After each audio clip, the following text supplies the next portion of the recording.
Bueno, pues gracias de nuevo por darme la palabra y permitirme que hable de una cosa que evidentemente me apasiona, ¿no? Me apasiona no hablar de la crisis financiera, me apasiona hablar de las alternativas posibles a la realidad actual que está ocurriendo. Porque lo más grave de la situación actual no es la quiebra generalizada de las entidades financieras, de todas, de bancos y de cajas, no de Bankia solo, muchísimo menos. Las entidades y el sistema está en absoluta situación de insolvencia. Pero eso no es lo más grave. Lo más grave no es que la gente pueda perder sus ahorros. Y me diréis, bueno, pero ¿hay algo más grave que eso? Sí, lo más grave es la desilusión, la desesperanza y el sentimiento bastante generalizado de que no se puede hacer nada, de que no hay alternativas, que no hay posibilidades de actuar de otra manera, que la economía es así y que estamos afectados pues, por una situación pues, parecida a la de un desastre natural, un terremoto, un huracán, sobre los cuales los seres humanos podemos hacer más bien poco, salvo actuar sobre las consecuencias. En el caso de la economía no es así, no es así. La economía debiera estar al servicio de los seres humanos y la economía debiera servir para ordenar de forma adecuada los recursos que son escasos. Lo que es tristísimo es que una minoría considere y practique la política de hacer la economía pues un instrumento más para sus manejos de poder y que además convenzan a la sociedad en general de que es la única alternativa, que es el mal menor, que es la única posibilidad. ¿Qué? Bueno, pues entonces, por eso decía que lo más grave no es la quiebra del sistema, ¿sí? Sino todo lo que acarrea la actuación política, no del gobierno actual, por desgracia solo, también del anterior, a la hora de abordar la crisis financiera. Se cumplen ya más de 5 años desde que hubo rescates masivos en cuanto a inyección de capital público en muchos países del mundo. Estados Unidos, por ejemplo, metió ni más ni menos que de golpe, en la primera ocasión, 700.000 millones de euros, perdón, de dólares. Ahora mismo la cifra en euros sería ligeramente inferior, pero 700.000 millones de dólares son muchos ceros, puestos aquí. Intentaré utilizar la menor cantidad de cifras posibles y cuando utilice cifras lo intentaré comparar con algo que podamos imaginar, porque si no, los ciudadanos al final tenemos la situación de tantos ceros, pues bueno, pues no los solemos tener en nuestra cuenta bancaria y se nos escapan un poco. Entonces, relacionar eso con el sueldo de cada uno de los españoles, pues también es difícil. Pero para que os hagáis una idea, Estados Unidos hizo una inyección de capital público, la meca de ¿alguien me quiere hacer La meca del liberalismo hizo una inyección de capital público similar a la riqueza española que se genera en un año. O sea, en el trabajo que todos los españoles realizamos durante un año, pues todo eso de golpe, en un día, se inyectó a los bancos estadounidenses. Eso en la meca del liberalismo, en la meca del lugar donde no hay que realizar intervenciones públicas y donde el Estado tiene que tener la mínima expresión. No fue el único país que intervino. Prácticamente todos los europeos rescataron inyectando dinero a sus bancos. Francia, Bélgica, Alemania, la señora Merkel, no otro gobernante de Alemania, la señora Merkel. Austria, Eslovenia, hay una verdadera lista bastante amplia de países que intervinieron metiendo dinero público para salvar los desmanes que se habían cometido en el sector financiero. En ese momento, en España, no necesitábamos eso, porque estábamos en la Champions League, dijo el presidente del gobierno. Teníamos el sistema financiero y bancario más solvente del mundo, dijo, en 2008. Decía que la economía española, por supuesto, no iba a verse afectada por esa situación. Y había muchos que nos reíamos de esa situación. Aunque ahora se diga que los economistas no pronosticaban esta situación, yo os quiero decir, no, por supuesto no hablo de mí, no me estoy poniendo medallas yo, estoy hablando de que hay muchos economistas, pero claro, de los ortodoxos no, de los heterodoxos, que sí que dijeron que esto era inevitable. Por ejemplo, en mi facultad, un montón de economistas del Departamento de Economía Aplicada llevan diciendo la insostenibilidad de un sistema financiero que con muy poquito capital presta en unas cantidades absolutamente disparatadas de dinero. Os pongo un ejemplo que me hubiera gustado traer, piezas que hubieran permitido, pero mira, venía en el coche para acá y me he encontrado con unos jóvenes que estaban tirando bolas, o sea, unos instrumentos hacia arriba, no eran exactamente los típicos palillos, y los recogían haciendo unos juegos malabares muy interesantes. Yo contaba que tenían el que más, 4, incluso 5, creo que había uno, que tiraba para arriba y recogían con 2 manos. Y entonces dije, vaya, pues ya tengo yo ejemplo que poner a mi gente de Moratalaz-Oír. El sistema financiero se asienta con 2 manos, lanza 50 bolos para arriba. 50 bolos para arriba. Y dice que los puede recoger con las 2 manos. Si hay alguno que sea capaz, que me lo diga y nos lo llevamos al circo. Pero al circo mundial de verdad. O sea, porque es que eso es imposible. Es absolutamente imposible que con 2 manos se puedan recoger 50 bolos tirados de manera simultánea. ¿A qué es imposible? Bueno, pues siendo imposible, y cualquier ser humano que sabe un poquito, incluso ya digo, el más hábil que pueda existir entre los que estamos aquí presentes, que sea imposible hacer ese tipo de operación, nos convencen nuestros políticos de que es perfectamente posible que una caja de ahorros o un banco, que tienen la misma situación en cuanto a solvencia, y los números lo demuestran, ¿vale?, puedan coger 2 dineros de sus accionistas, 2 euros de sus accionistas, y prestar 100. Y que eso, cuando se producen situaciones de crisis económica como la que tenemos actualmente, eso no provoque la quiebra de la entidad. Eso es imposible. Claro, cuando lo que se hace es ocultar la realidad, el problema, hay gente que piensa que lo resuelve, simplemente con que no se sepa. Pero señoras y señores, es que no se arregla con el tiempo. Cuando hay una insostenibilidad de ese estilo, el problema, lo que hace el tiempo es agravarlo. Y eso es lo que le ha pasado a España.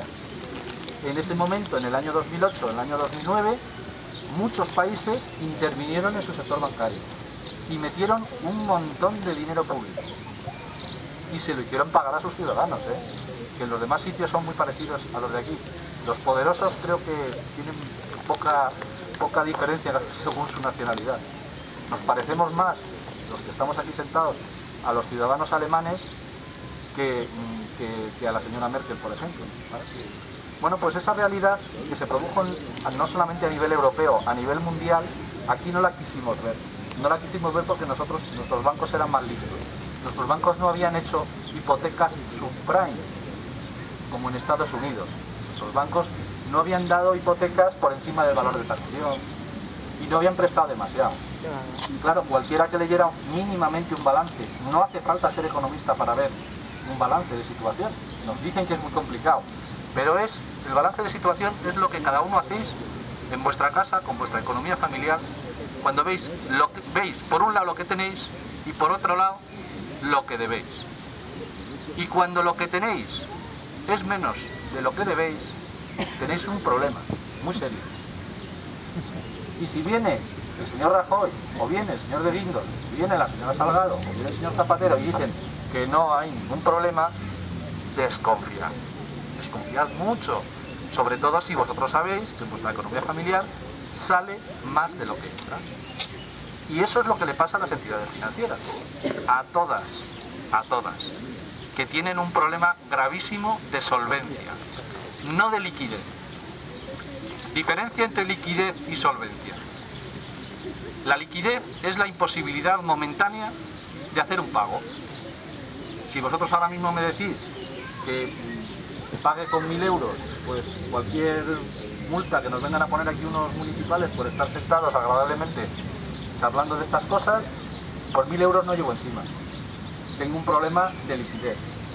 Si llego a la oficina de Bankia y con mi tarjeta de Bankia, que yo tengo mis ahorros, pocos ahorros, pero los tengo en Bankia, yo sí tengo 1000 euros. Los saco del cajero. Bueno, podríamos tener un problema ahora, porque no. Bankia no tiene ningún problema para eso y yo sacaría los 1000 euros del cajero. Entonces, no tengo un problema de solvencia, tengo un problema de liquidez si estoy sentado aquí. Si me voy allí, y saco el dinero con la tarjeta, se acaba mi problema de liquidez. Eso es lo que dijeron los gobiernos que tenían en cuanto a problemas las entidades financieras. Problemas momentáneos. Oiga, yo tengo aquí muchos créditos, que tengo dificultad para cobrar, pero que poco a poco los voy cobrando y al final podré hacer frente a mis compromisos. Con lo cual yo no tengo un problema más que momentáneo. Eso era mentira. Y era mentira entonces y cada vez es más mentira. El problema es de solvencia. Solvencia es que si los 1.000 euros, la multa se la ponen a mi hija mayor tiene 15 años, no dispone de tantos fondos, ¿no? Entonces, aunque le pongan la multa aquí y se vaya a Bankia, no puede hacer frente a la multa. Eso es un problema de solvencia. Claro, diagnosticar bien el problema es fundamental para la solución. Porque la solución no es la misma que me permitáis a mí ir al cajero. A mi hija habrá que hacer otra cosa, habrá que darle dinero, ¿no? Habrá que darle dinero o establecer algún procedimiento para que le quiten la multa, por ejemplo. Pero desde luego la solución no es la misma.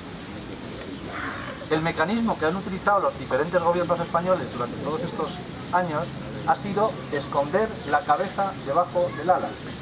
Y así, evidentemente, el problema no solo se ha solucionado, sino que se ha hecho muchísimo más grande y menos manejable. ¿Por qué? Porque se ha utilizado la política y la fórmula de intentar, dentro de esa fórmula de esconder los problemas, de decir, vamos a juntar cajas pequeñitas, por ejemplo, entidades pequeñitas, las que están mejor con las que están peor, a ver si así arreglamos el problema. Y entonces yo llevo al mismo ejemplo de antes. Si yo tengo un problema, ya digo, en este caso está aquí mi hija y está a su lado otra persona en un poquito mejor situación que mi hija, pero que tampoco tiene los 1.000 euros, y los juntamos, no arreglamos el problema. Eso se ha hecho con muchas entidades financieras. Esa fue la política. La política es decir, juntaros, que es lo que mi abuela diría, juntar miserias y a ver qué encontramos. Lo que encontramos es más miserias. Así no se arregla el problema. Si lo que falta es capacidad, capital propio por parte de las entidades, dinero propio, no prestado, no lo soluciones prestándole dinero y presumiendo de que se lo cobras muy caro. Esas fueron las ayudas del Fondo de Reestructuración Ordenada Bancaria, del conocido para muchos como FROB. El FROB lo que hizo fue prestarle dinero a estas entidades, al 7,75%. Y dices, qué bien, oye, qué bien que a los banqueros paguen el 7,75%. Si están arruinados, ponedle lo que queráis de tipo de interés. Le pusieron el 7,75 y el resultado es el que tenemos, que ahora pagamos 23.000 millones entre todos. Porque no sirve de nada darle un préstamo a mi hija, como no tiene los 1.000 euros, un préstamo al 10%. Mi hija lo coge, seguro, porque es muy lista. Hija mía, entonces, listísima. Coge los 1.000 euros y dice, si no lo voy a pagar, ¿qué más me da? Incluso podría haber aceptado cualquier otro tipo de ayuda y promesa de los que estáis aquí sentados perfectamente. Ningún problema. Eso es lo que han hecho las entidades financieras durante este tiempo. Han aceptado todo este tipo de ayudas. ¿Han solucionado los problemas de solvencia? No. ¿Se han incrementado esos problemas? Sí, y además en el estallido era inevitable y el primero de esta última etapa ha sido el Banco Financiero y de Ahorro, que es el grupo que se formó con la unión de 7 cajas de ahorro. Las que más conocéis todos los de aquí pues son las dos más grandes, Caja Madrid y Bancaja, pero no son solamente ellas. También se unieron a ese grupo la Caja Segovia, la Caja La Rioja, la Caja Layetana, la Caja Canarias y me falta una. Y la Caja Ávila, perdón, por los abulenses presentes. Esas son las 7 cajas que unieron y dieron todo su negocio financiero a un banco que se denominó Banco Financiero y de Ahorro. Y ahí aportaron todo.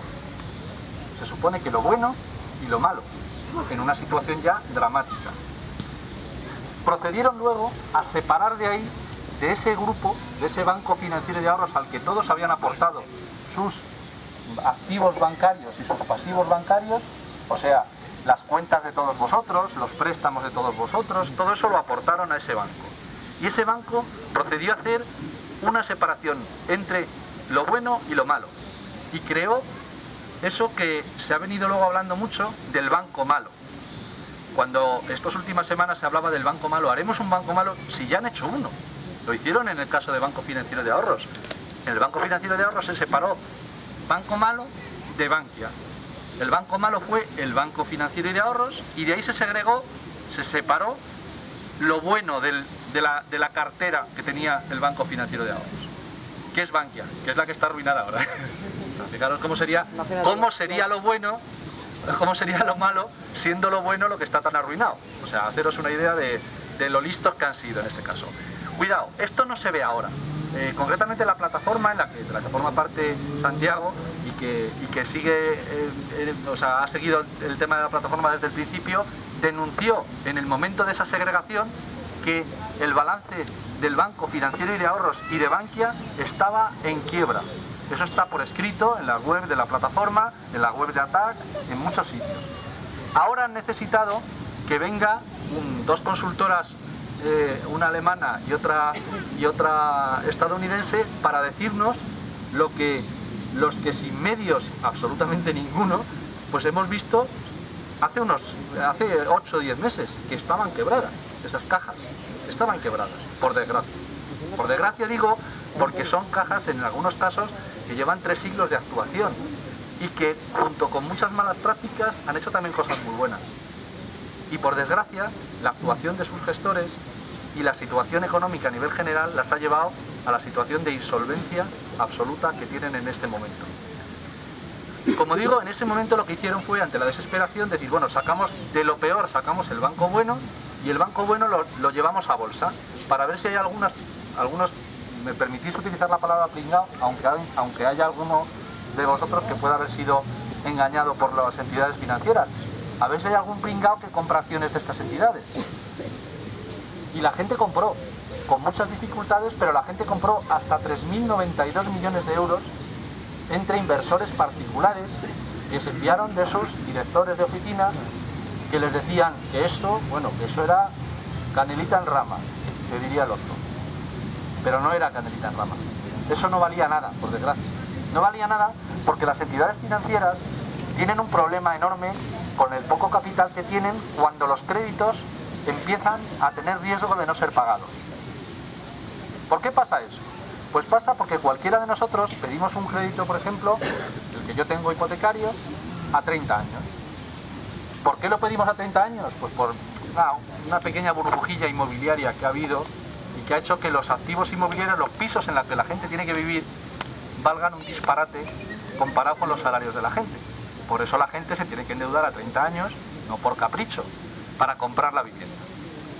Pero claro, se endeudan y nos hemos endeudado muchísimos españoles a precios muy baratos. Yo estoy pagando el 1,7%. Yo estoy fenomenal, porque todavía trabajo. El 1,7%. Pero si cualquiera va a llevar sus ahorros a Bankia, a cualquier otra entidad, exige un poquito más por dejar ese dinero allí. Los bancos y las cajas están perdiendo dinero. Si le dan a la gente el 3%, por ejemplo, por un depósito, es muy difícil que hagan negocio prestándome a mí el dinero a 30 años. Yo trabajo y estoy pudiendo pagar mi hipoteca con toda normalidad. Pero es que hay mucha gente que no está pudiendo pagar su hipoteca. De esos créditos no están haciendo provisión, no están guardando un poco por si realmente resultan finalmente impagados. De ahí no.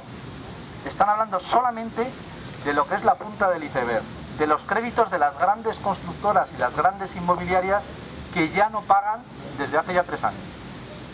O sea, que realmente cuando hablan de 23.465 millones es una parte de lo que es el agujero del grupo Banco Financiero y de Ahorros. Una parte. Esta es la primera tacada, ¿vale? La primera tacada. ¿Finalmente todos esos créditos terminarán no valiendo nada? No, seguramente cuando pase mucho tiempo, parte de esos créditos podrán ser recuperados por parte de la entidad financiera. Pero eso, lo que nos tiene que hacer ver a todos es que seamos conscientes de que la quiebra es total. Y entonces uno dice, bueno, pues Banco Financiero de Ahorros está fatal, pues cojo mi dinero en mis ahorros, que seguro que alguna pregunta habrá luego de eso, y me lo llevo a otro sitio. Digo, decidme una entidad y os saco los informes que tenemos de cada una de las entidades a ver cómo de mal están. Porque todas tienen una situación de quiebra. Unas tienen un poquito de menos quiebra que otras. pero todas están quebradas. No oiréis esto en los medios de comunicación de masa. ¿Por qué?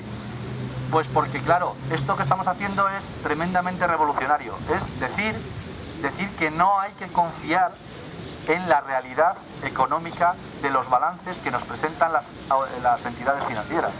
Y es revolucionario porque las entidades financieras utilizan como gasolina para funcionar, igual que un vehículo utiliza la gasolina, utilizan los ahorros de la sociedad, los ahorros de la gente. Y los ahorros de la gente, cuando hay miedo, ¿qué hacen? Pues se van. Y solamente con que fijaros, con un 5% de los ahorros, simplemente que salieran dejaran de estar en las entidades financieras y pasaran a estar debajo del colchón, como se suele decir vulgarmente, solo con eso supondría aproximadamente unos 90.000 millones de euros. Eso es lo mismo que todo el valor en capitalización bursátil de todas las entidades financieras. Fijaros, solo con un 5% de los ahorros que se fueran. Eso lo que quiere decir, al final, es que no es sostenible una situación, no se puede aguantar, no pueden aguantar una situación de confianza nula por parte de la sociedad hacia los bancos. Y por eso oímos continuamente mensajes, pues la vicepresidenta se va corriendo a Estados Unidos para que le hagan una foto diciendo somos solventes, y Rajoy, y esto, la solvencia, no dejaremos caer a ningún banco. Todos esos mensajes son para tranquilizar de una cosa que tenéis que tener clara que es mentira. Ahora bien, ¿estoy diciendo con eso de que vamos a perder los ahorros? No, yo sigo teniendo mis ahorros en Bankia porque la quiebra es total, pero no van a dejar que caigan los bancos. Los vamos a pagar entre todos los agujeros, de a poquito, pero no van a dejar que caigan los bancos. ¿Por qué no van a dejar que caigan los bancos? Porque lo que les falta a los bancos es dinero. Y el dinero hace años, hace ya décadas de esto, el dinero a la hora de emitirlo, cuando se hacían los billetitos, tenían que tener un respaldo en oro o en plata. Pero ese sistema monetario hace ya muchos años que no funciona así. Para emitir dinero, lo que hace falta es una decisión política, nada más. No hace falta otra cosa. Con lo cual, si imaginaros que mi situación fuera la de que yo fuera el banquero central europeo, el banco de referencia, si falta dinero, pues lo que hago es emitirlo y proporcionárselo a quien lo necesita. En este caso, por supuesto, no estoy hablando de ciudadanos, que no sería ese el caso. Hablo de las instituciones financieras. Los bancos, como han necesitado esa ayuda, se les ha dado. Y entre otras cosas, los bancos españoles han recibido, bancos y cajas, la friolera hasta este momento de 316.000 millones de euros en préstamos al 1% por parte del Banco Central Europeo. Si nosotros nos ponemos de acuerdo para retirar nuestros ahorros, y lo hace más gente de los bancos, no os preocupéis que el Banco Central Europeo dará más líneas de liquidez y sacará más dinero, con lo cual los bancos no van a quebrar. Estad tranquilos en eso. Y no van a quebrar porque si se produjera esa situación, en la siguiente asamblea que hiciera este grupo, el 15M de Morataraz, no tendría este número de personas, que está fenomenal. Tendría 100 veces más. Y además la gente vendría con hachas. Y eso no lo van a consentir. No lo van a hacer porque les da un poco de miedo lo de la gente con hachas. A mí tampoco me gusta. Lo que ocurre es que la gente, si pierde sus ahorros, se pone muy nerviosa, ¿vale? Una cosa es que perdamos unos poquitos de nuestros ahorros, otra cosa es que nos hablen a impuestos muchas veces injustos, y sobre todo injustos para la gente que menos gana. Otra cosa es que nos recorten derechos sociales que han costado generaciones conseguir, pero lo de que uno vaya al banco y no pueda cobrar su pensión, o lo de que uno vaya al banco y sus pocos ahorros no los pueda sacar, le genera un cabreo al personal impresionante. O sea que no dudéis que nuestros políticos no van a arruinarnos de esa manera. Pero eso que no os oculte de que la situación de las entidades, la de todas, es de quiebra técnica. Quiebra técnica es que no tienen para pagar lo que deben. Y eso lo entiende todo el mundo. Y luego rato puede salir a decir y a contar todas las milongas que quiera. Pero la situación es de quiebra. ¿Qué plantea en este caso Bankia? Pues que necesita 23.000 millones de euros. ¿Para qué? Pues para sanear, para limpiar todos esos créditos por los cuales no ha hecho provisión. ¿Sabéis lo que es una provisión? Pues una provisión es simplemente reservar una parte de los beneficios que dicen ganar durante todos los años para compensar las quiebras que puedan producírseles o los quebrantos que se le puedan producir cuando alguien no les devuelve su dinero porque no les puede pagar un crédito. O cuando se tienen que quedar con un inmueble y ese inmueble estaba tasado en 100 y resulta que no vale más de 20 o más de 30. O sobre todo cuando se quedan con suelo, que hay hectáreas de suelo que no dejan de ser más que viñas tasadas a precio de Paseo de la Castellana. Todo eso son cosas que en los balances de los bancos aparecen como que valen muchísimo, pero con eso no pueden pagar las nóminas de los empleados. Dice, mire, se lleve usted un trocito de piso de Moratalaz que le hemos quitado a esta pobre señora que no podía pagarlo, y con eso paga la nómina. No tienen posibilidad de hacerlo de esa manera, por eso necesitan dinero. Y dinero público. ¿Y por qué dinero público? Porque podríamos decir, oye, son entidades que muchas de ellas cotizan en bolsa, otras no, pero tienen sus accionistas. Oye, pues cuando una empresa privada tiene un problema de capacidad de hacer frente a sus compromisos financieros y de pago, existe una cosa que se llama concurso de acreedores. Concurso de acreedores es que tú te sientas con el amparo judicial, con la gente a la que le debes dinero y dices, pues mira, a ti te debo 100, pues 50 te puedo pagar. A ti te debo 30, pues 20 te puedo pagar. Se organiza y si hay posibilidad de llegar a un acuerdo se llega y si no, se liquida la empresa. Tanto por una vía como por otra, todo el mundo pierde. Para empezar, los accionistas de la empresa. Eso rige para todas las empresas, también las financieras. Pero no todos somos iguales. Los bancos y las cajas no entran por ahí. Porque, ya lo ha dicho nuestro presidente del gobierno, no vamos a dejar caer a ninguna entidad financiera. Y eso pasa por algo. Pasa fundamentalmente porque es que no podemos dejarlas caer. Fijaros lo triste de la situación. No podemos dejarlas caer. Porque ya las tenemos avaladas en tal gran cantidad de dinero que es que si cayeran arrastraban al sistema público, al Estado, pero completamente. En el momento actual, entre todos, así más o menos para que no nos demos cuenta, eso sale en el boletín oficial del Estado, pero no se hace mucha propaganda, pues claro, no está muy bien. En el momento actual ya hemos puesto, entre todos, 215.000 millones de euros en ayudas a las entidades financieras. Y hemos dicho que todavía no hemos empezado a poner, porque estamos todavía en la situación de que hasta hace 4 días éramos el sistema más solvente y con menos problemas. 215.000 millones. De ellos, 133.000 millones son avales. Avales a las entidades financieras. Un consejo es el único que voy a dar. Bueno, he dicho que no saquéis el dinero porque da igual llevaroslo a casa porque están todas igual, ¿no?, las entidades financieras, pero doy un segundo consejo. Si alguna vez tenéis que avalar a alguien, tener en cuenta que es muy posible, entra dentro de lo posible, que tengáis que hacer frente a la deuda. Avalar no es un tema de, oye, mira, oye, te avalo, Teresa. No, yo sí te avalo, yo he avalado a unas cuantas personas y estoy avalando. Soy consciente de que me puede tocar pagar la deuda que pueda tener Teresa si avalo a Teresa. Eso que yo creo que entiende todo el mundo, parece que nuestro Estado no lo ha entendido. Hemos avalado 133.000 millones a entidades quebradas, o sea, que no van a poder pagar. Imaginaros en el caso concreto de Bankia. A Bankia le tenemos avalado casi 30.000 millones de euros ya. Antes de que dijeran que estaban muy malitos, ¿vale? Y alguien dice, nada de darle 23.000 millones, que quiebre. Y yo digo, venga, que quiebre. Preparemos entre todos 30.000 millones, porque hemos avalado 30.000 millones en emisiones de deuda de las 7 cajas que forman Banco Financiero de Ahorros Bankia. Ya lo hemos puesto en avales. Con lo cual, claro, si yo te avalo a ti, Teresa, y luego tú tienes un problema, pues a lo mejor te tengo que ayudar para no tener que pagar la principal de la deuda que te he avalado. ¿Vale? Fijaros la perversión de la situación. De todo eso no se habla.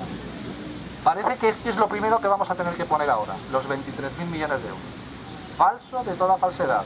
Utilizo siempre datos del Banco de España, del Fondo de Reestructuración Ordenada Bancaria, datos siempre oficiales, ¿eh? Esto sale en la web del Banco de España. Por supuesto, letra pequeñita y de eso no se habla demasiado, ¿vale? Pero 133.000 millones de euros avalados. Lógicamente, ahora, cuando salen las grietas, hay que hacer algo, hay que poner dinero público.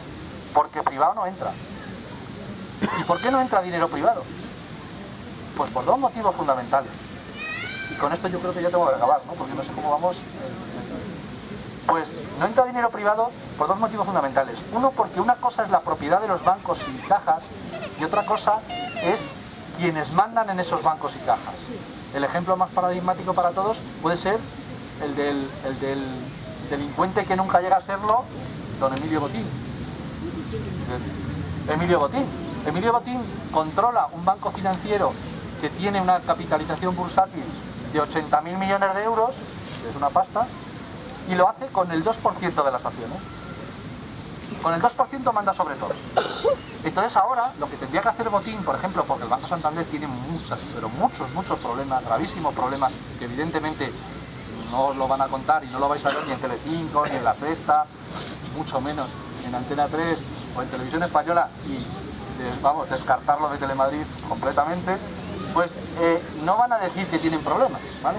Pero imaginaros que necesiten hacer una ampliación de capital, obtener ahorro de la ciudadanía, y sacan acciones. Primer punto, ¿quién las compra? Tenemos una situación complicada, muy complicada. 5.600.000 personas están en el paro, pero es que no creo que fuera ese su mercado objetivo.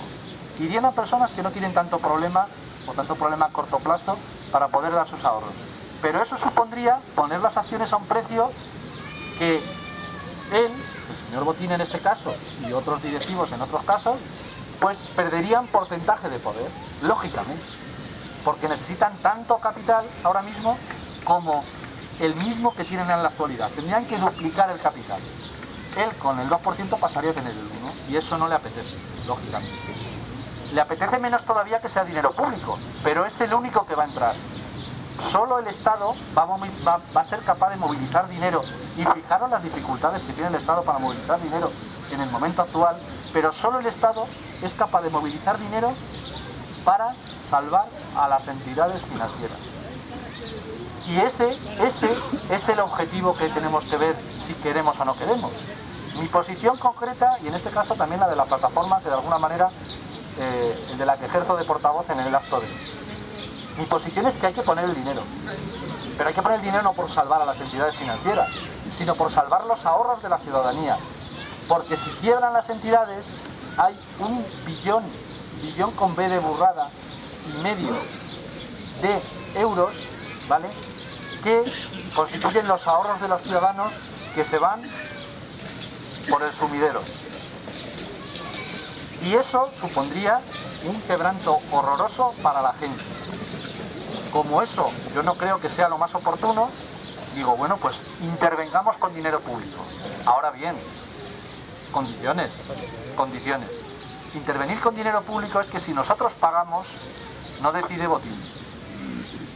Si nosotros pagamos, decidimos, pero no para que las cosas vuelvan a ser como eran en el pasado. O sea, a mí personalmente no me vale con que cambien las caras de los consejos de administración que han llevado a las entidades a esta ruina. No me vale con eso, me vale si se hace otra política, porque otra política se puede hacer, otra forma se puede hacer, hay de hacer las cosas. No necesariamente el beneficio de las entidades tiene que ir por la especulación financiera que ha supuesto una burbuja inmobiliaria que tenía inevitablemente que llegar a explotar. No tienen por qué hacerse así las cosas. Entonces, ante eso, dinero público sí, pero para hacer las cosas de otra manera. Representación de la ciudadanía en la dirección de las entidades.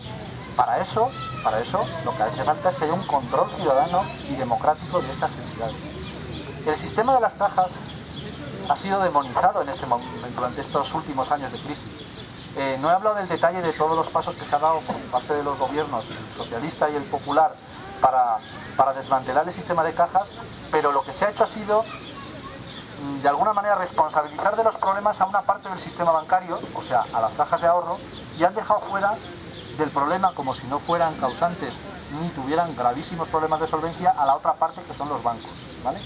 Eso forma parte de la ideología que ha impregnado la actuación del gobierno de Zapatero y del gobierno de Rajoy.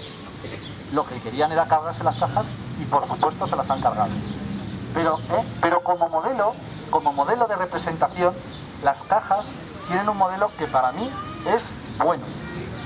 Modelo de representación, o sea, que haya asamblea de impositores, que haya representantes de organizaciones políticas, sindicales, sociales, y que haya un consejo de profesionales.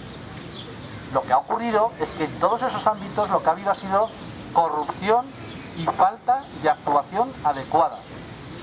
Ante eso, lo que ha hecho el anterior gobierno y el actual es decir, fuera el sistema de caja. No. Mi opinión como ciudadano no es esa. En un hospital puede haber un médico que opere mal, que se vaya a casa a las 10 de la mañana o a su clínica privada.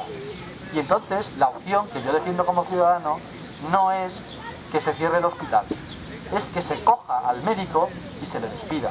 Y si ha cometido un fraude y ha engañado en sus balances, en sus estados financieros, que se le meta en la cárcel, porque la legislación vigente, no hace falta sacar nuevas leyes, ya dice que si se falsean los balances, si se mienten las auditorías, la gente comete un delito.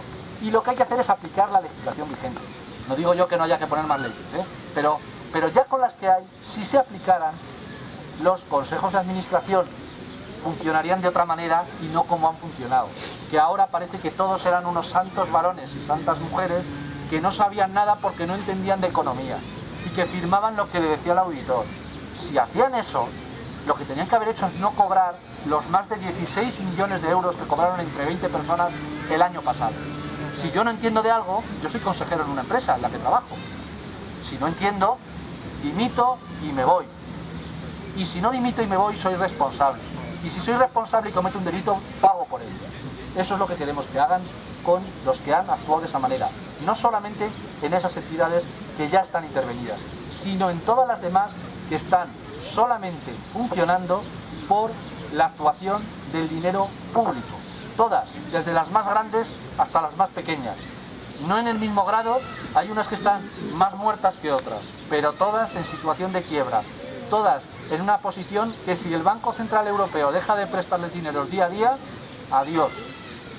Con lo cual son adictas al dinero público. Si son adictas al dinero público, gestionémosla desde la ciudadanía con otros criterios porque se puede hacer de otra manera. Gracias a todos.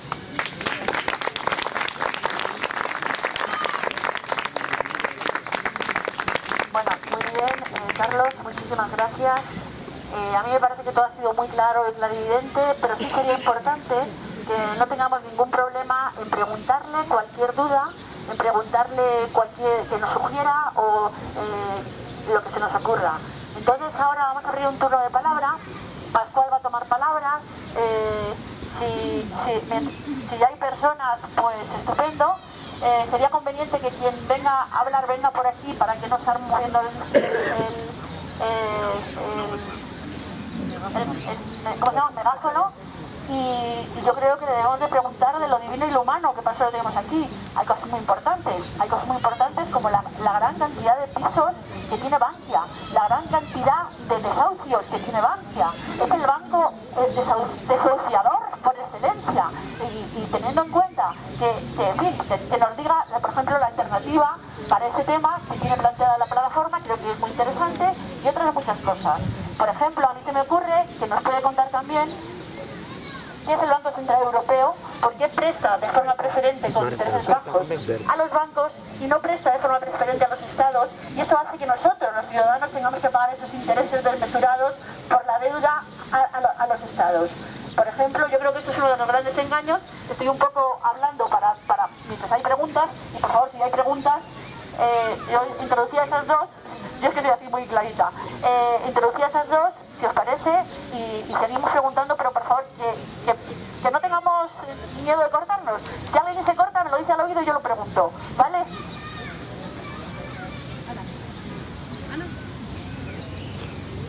Bueno, muchísimas gracias. Hasta yo he sido capaz de entenderlo, cosa que me parecía imposible porque no entiendo nunca nada de economía. Y una preguntita. Has hablado de que toda la banca está en problema. ¿La banca ética también?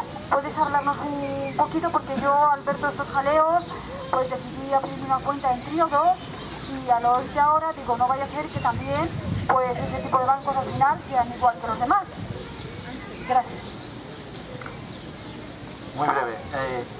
Decía que el negocio financiero en general, no solo en los momentos de crisis, es insolvente por naturaleza. O sea, está basado en la capacidad que tiene de que la gente confíe que dejando su dinero ahí, cuando lo necesite lo vaya a tener. ¿Vale? Está basado en eso. Estando basado en eso, tenemos que imaginar todos que es insolvente como decía antes de los malabaristas que tiran demasiados bolos para arriba. Exactamente así.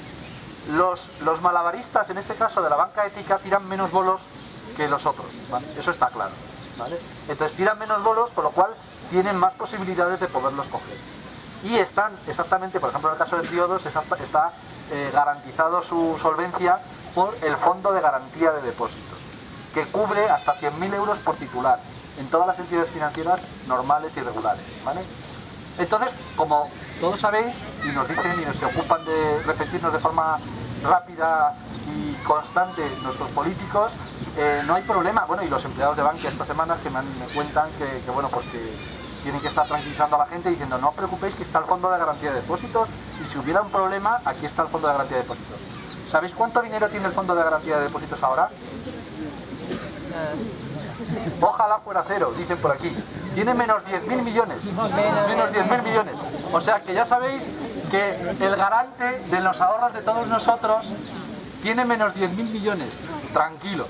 El Fondo de Garantía de Depósitos se nutre con un impuesto. No es un fondo privado de los bancos, Cuidado. Hay una normativa estatal que obliga a que los bancos, una parte de los depósitos que tienen, una pequeñísima parte, el 2 por 1000, lo ingresen en ese fondo para hacer frente a las posibles quiebras de entidades, ¿vale? El momento mejor del Fondo de Garantía de Depósitos, hace 3 años, llegó a tener 6.500 millones de euros, que es, para que los que puedan convertir a pesetas, 1 billón con B de las pesetas antiguas, ¿vale? Y podemos decir, hombre, pues estaba bien, ¿no? No tenía poco dinero. También era insuficiente cuando tenía los 6.500 millones de euros, porque los depósitos que estaba asegurando superaban en ese momento los 900.000 millones de euros. O sea, si tú aseguras con 6.900.000, vamos, hombre, un seguro es, ¿no? Algo menos que nada, pero no es como para que estemos tranquilos. Sin embargo, yo os he dicho antes que estéis tranquilos, porque la mayor confianza nos la puede dar que los políticos no quieren perder su posición, y menos de una manera tan abrupta que sería la de los describí antes de las hachas. Eso no les apetece. Entonces, si hace falta que saque una emisión de deuda al Tesoro para cubrir el Fondo de Garantía de Depósitos, lo hará, ¿vale? Pero solo por eso, no porque económicamente sea solvente. El fondo está quebrado, exactamente igual que las entidades. Y la banca ética tiene una situación insostenible también, pero menos insostenible porque por volumen, evidentemente, es una minoría de bancos y una cantidad de dinero prestada muy inferior, ¿vale? Pero en principio todo el negocio bancario se basa en la confianza que tienes que tener en ese banco. Claro, os estoy diciendo que todos están en una situación, pues la crisis económica, cuanto más se prolongue, más dañará los balances de las entidades. ¿Por qué? Porque más gente estará en situación de desempleo. Por mucho que, como bien ha dicho Teresa, el banco que más ha desahuciado es el que más ladrillo tiene en su balance, que es el Banco Financiero de Ahorros, Bankia. Sin embargo, aún así, la morosidad de las familias que ha llevado a esos desahucios es todavía un porcentaje ínfimo, muy pequeño. O sea, solamente hay impagos que lleven a una situación crítica el 3%. Y podréis decir, hombre, el 3% es mucho o poco.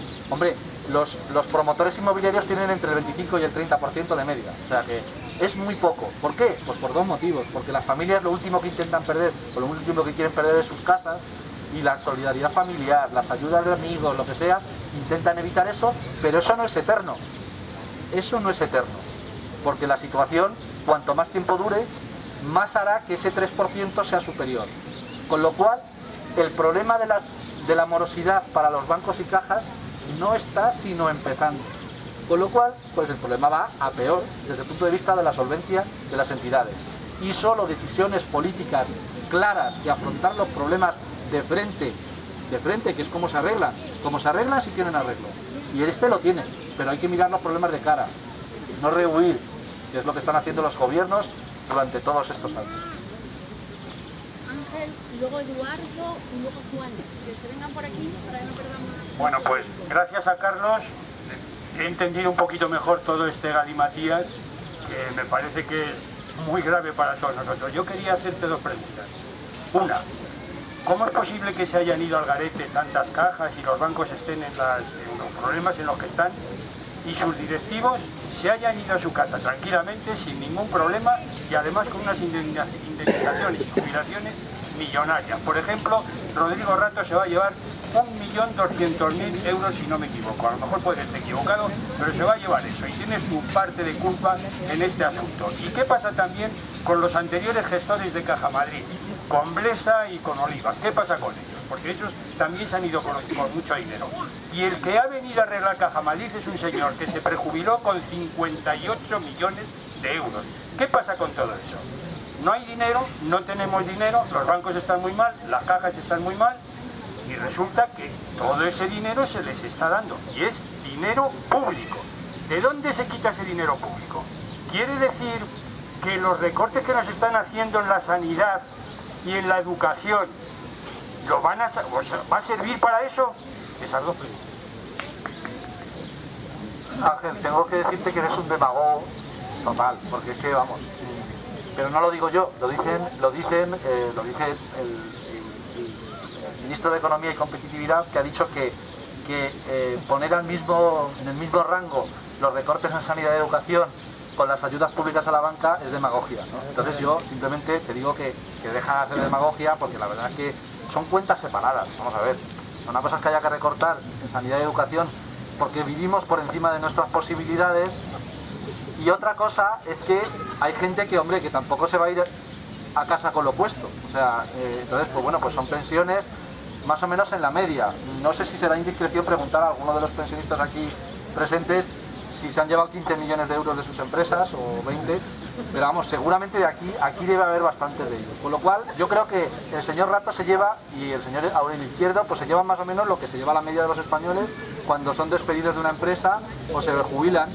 Con lo cual, yo creo que ahí no hay debate, ¿vale? O sea, ellos se llevan y además tienen mucha responsabilidad porque han trabajado mucho por sus entidades y han contribuido a dejarlas en la posición en la que están. Con lo cual, eso, obvio. Segundo punto, ¿por qué los bancos, si alguien no ha entendido la ironía, por Dios, que levante la mano? Segundo punto, ¿por qué los bancos y no las cajas? ¿Vale?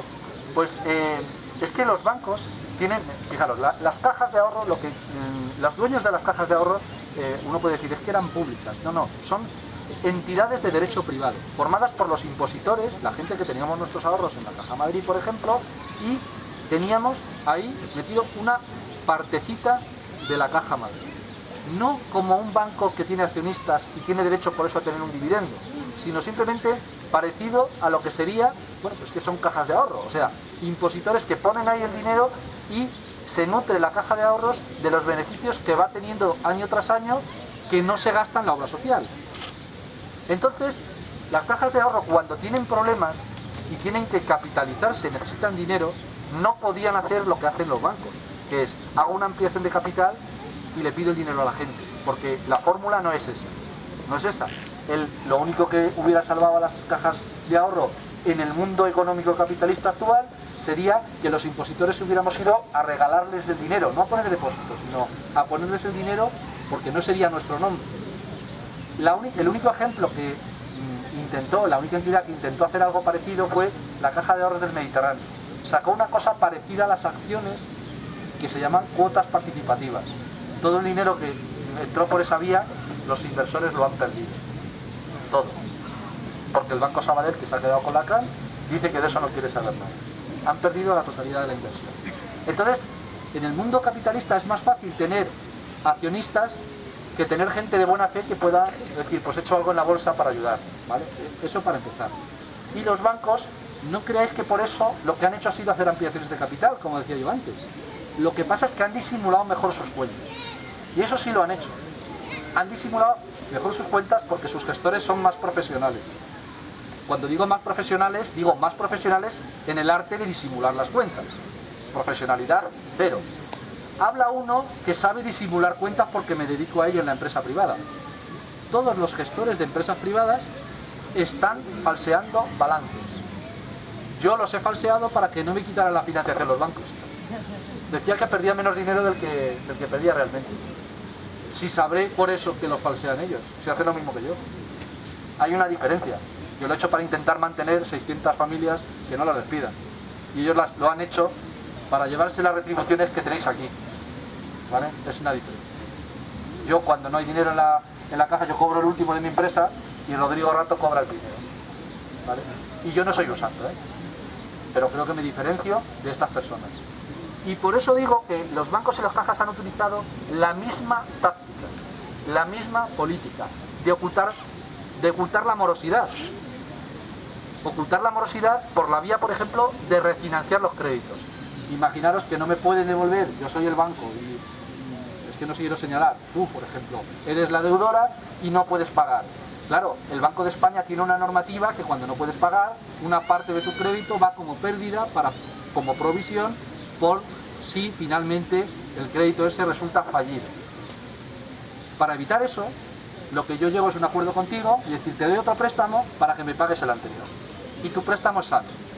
Por eso hay una morosidad oculta que no están contando en ningún sitio, muchísimo mayor de la que ha aflorado. ¿Por qué os cuento eso con tanta certeza? Porque os cuento otra cosa que hago yo en mi empresa, en la empresa en la que trabajo.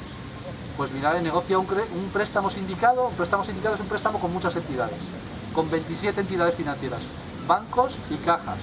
Y cuando no lo podíamos pagar, porque la crisis inmobiliaria pues nos ha dejado hechos una pena como a todo el mundo, pues lo que han hecho ha sido darme créditos para pagar los intereses. Mi crédito es sano, el crédito de mi empresa, me refiero, es sano, desde el punto de vista del Banco de España. Y es mentira. Y ahí hay bancos y hay cajas, y han jugado a lo mismo. La economía tiene una situación de ruina derivada de todas esas mentiras sucesivas. Y no hay forma de solucionarlo salvo con inyecciones de dinero ingentes, enormes. Y eso no tiene nadie privado capacidad de ponerlo en el momento actual. Por eso tiran del dinero público. Bueno, ahora va Eduardo, después Juan y vamos a ser cortitos en las preguntas y también en las respuestas para que podamos preguntar todos. De momento quedan 7. Os animo a que preguntemos cualquier duda. Yo voy a hacer una duda de una compañera que me ha eso. Puedo hacer preguntas también, si queréis, si alguien no la quiere hacer en directo. Y bueno, que nos dé tiempo a todos a preguntar e informarlo lo más posible. Eduardo, cuando quieras. Hola, ¿qué tal? Yo lo único que tengo reparos es con el tema del... Sí, ahora sí, mejor. Sí, el ejemplo que tenemos de las cajas, ese ha sido el modelo de gestión que él está diciendo que deberíamos defender para ayudar a partir de ahora con los bancos y con todo, para poder gestionar el dinero público que no se desmande y tener un control de qué se va a hacer con él. El ejemplo que tenemos hasta ahora es nefasto. O sea, hasta ahora lo que se ha comprobado es que ese modelo de gestión no ha funcionado en nada. O sea, no ha habido ningún tipo de control, pues no tenemos ni uno de nosotros información de qué han hecho con el dinero, que ya era nuestro, y qué van a hacer ahora. No van a pedir responsabilidades ni van a hacer nada. O sea, en realidad ese modelo de gestión, mientras no haya un cambio en general de todo el sistema político y la sociedad, no veo yo ninguna salida. Matizo un poco lo que he comentado. A ver, cuando me refiero, no me sé el nombre, Eduardo, no defendía el modelo de gestión, ni mucho menos tal y como se ha llevado a cabo, sino me refiero a la estructura de ese modelo de gestión. O sea, teóricamente las cajas tenían participación de la ciudadanía en su gestión. Es una realidad que no ha sido así. Pero lo que ocurre es que sería, claro, y seguramente muy complicado que sea en el futuro, pero el planteamiento es, podemos optar, imaginaros que optamos por una economía diferente, absolutamente diferente a la que actualmente existe, y optamos por soluciones trueque, optamos por sistemas financieros inexistentes. Seguramente se pueden pensar en modelos completamente alternativos, pero eso seguramente todavía es más complicado que lo siguiente, que los modelos de gestión que han sido pervertidos por personas no lo sean. Es como la situación de representatividad a nivel político. Yo creo que todos estaremos de acuerdo en que muchas veces los políticos no nos representan, está clarísimo, muchas veces, la gran mayoría, gracias. Ahora, que elijamos a representantes para que tomen decisiones que entre todos pensemos oportunas, eso para mí sigue teniendo vigencia, para mí sigue siendo válido. Lo que ocurre es que no podemos que porque haya habido y lo habrá en el futuro, gente que pervierta, que manipule la realidad para aprovecharse de ella, no podemos tirar el agua y el niño por la bañera. Hay que tirar el agua sucia, pero no al niño. El niño en este caso es el modelo de participación ciudadana. Ese sí, ese hay que mantenerlo y que tenga vigencia. En la plataforma por la nacionalización de las cajas trabajan dos, o colaboran, vamos, no trabajamos ninguno, colaboran dos personas que fueron representantes de los impositores en la época de Jaime III, antes de Blesa.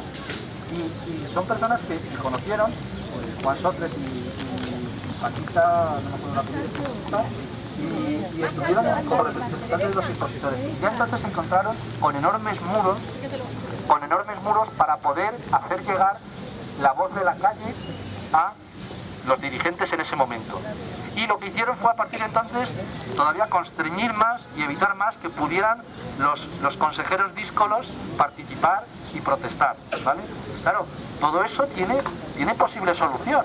Desde luego, como no tiene solución, es convirtiendo las cajas en bancos, o sea, en juntas de accionistas que mandan unos consejeros y que responden únicamente a la lógica del beneficio y sobre todo del beneficio suyo, ¿vale? Entonces es un matiz, aun estando de acuerdo con lo que tú dices, que evidentemente no ha funcionado, pero hay que pensar en alternativas que no quiten la parte positiva, la teórica. La teórica es que yo quiero educación y sanidad pública, aunque haya veces que haya personas que participen en ese modelo y no actúen de manera coherente. Y haya profesores a lo mejor que no hagan lo mejor para el sistema de educación pública, o haya médicos que en los hospitales pues no hagan lo que tienen que hacer. Pero el modelo público de sanidad y educación lo defiendo, y el modelo de las cajas de ahorro no es lo que ha ocurrido, sino lo que teóricamente tenía que haber ocurrido, lo seguiré defendiendo.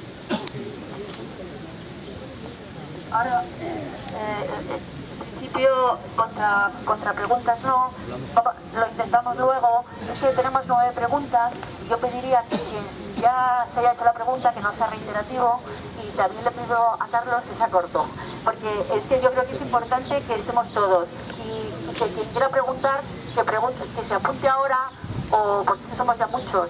A no ser que quede algo al final así como muy importante y no se ha tratado. Ahora le toca a Juan y luego a Berta. Sí, yo te quería hacer 2 preguntas. Entonces, la primera es que como tal el dinero que se inyecta ahora mismo en Bankia no se va a recuperar, sino que en teoría se venderá a la entidad en un futuro y de esa manera se recuperará el dinero, es lo que yo he entendido. Y por tanto el Estado no pasará a tener un control efectivo, digamos, de la entidad. Y luego, segundo, si sí que pasase el Estado a tener ese control efectivo, ¿se podrían solucionar los problemas de crédito que hay? Claro, lo que comenta el compañero es lo que nos han dicho los dirigentes políticos, cuidado, en el gobierno y en la oposición. Es que cuando se produce una situación de quiebra de una entidad financiera, vamos y la salvamos. Y por lo tanto, es lo que todos llamamos socializamos las pérdidas. Claro, la ponemos en beneficios y entonces la privatizamos. Y entonces, pues eso, hemos privatizado los futuros beneficios. ¿Qué empresa se privatizaría siendo pública estando en beneficios? Pues mira, pues el gobierno socialista se le ocurrió, por ejemplo, privatizar loterías. Menos mal que no la privatizó, porque estamos hablando de una empresa la que está aportando a las arcas públicas en torno a 3.000 millones de euros anuales. Y la privatizas por 5 veces los beneficios. A partir del sexto año palmamos todos. Eso tendría que haber sido delito. El que lo planteó, eso es malversación de fondos públicos. Eso es regalarle a unos amiguetes una empresa pública que genera dinero. Pero es que en el tema del crédito es todavía peor. En el tema del crédito es que estamos hablando de algo que no podemos los ciudadanos en la situación actual prescindir de ese bien, el crédito. No podemos prescindir de ese bien. Fijaros, en la actual situación es tan necesario como la energía eléctrica. La energía eléctrica es un mercado libre, se supone, aunque regulado. O sea, hay empresas privadas que son los que nos suministran la electricidad. Imaginaros que en la situación actual, esas empresas eléctricas, por su insolvencia, o sea, porque estuvieran en quiebra, no fueran capaces de prestar el servicio de llevarnos electricidad a nuestra casa. Y entonces llegáramos a casa, encendiéramos la luz y no hubiera luz. ¿Qué diríamos los ciudadanos? Esto no puede ser. Bueno, pues eso es lo que está pasando con las entidades financieras. Tendrían que estar siendo el puente entre los ahorradores y los que necesitan realizar inversiones, entre los que tienen préstamos y los que tienen ahorros que financian esos préstamos.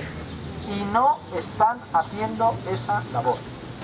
Dado que no están haciendo esa labor y es un bien necesario para la sociedad, tendría toda la lógica, incluso aunque fueran solventes, que fueran nacionalizadas, porque no están prestando la función que se les ha encomendado por parte de la sociedad. El planteamiento del gobierno es que va a haber, o hay una, y ahora vuelvo a la primera pregunta, nacionalización temporal, cosa con la que evidentemente nosotros no estamos de acuerdo, porque supone entrar a corto plazo para sofocar el incendio y que no nos paguen la factura como bomberos, ¿vale? O sea, eso no estamos de acuerdo. La nacionalización no puede ser temporal, tiene que ser permanente para hacer las cosas de otra manera, para de verdad que haya el crédito que tiene que haber, no el disparate de crecimiento de crédito que ha habido. Y para eso tiene que existir banca pública. Es que es inevitable que exista. Además, es inevitable porque la privada ha demostrado claramente su insostenibilidad. Con lo cual, el debate puede ser todo lo largo que queramos, no digo el de aquí, sino el del Parlamento.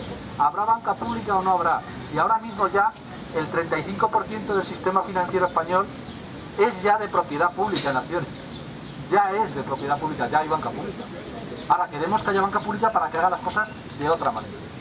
El resto, del 35 al 100%, el resto no es público, pero se sostiene con los préstamos públicos, con lo cual, pues me diré lo que...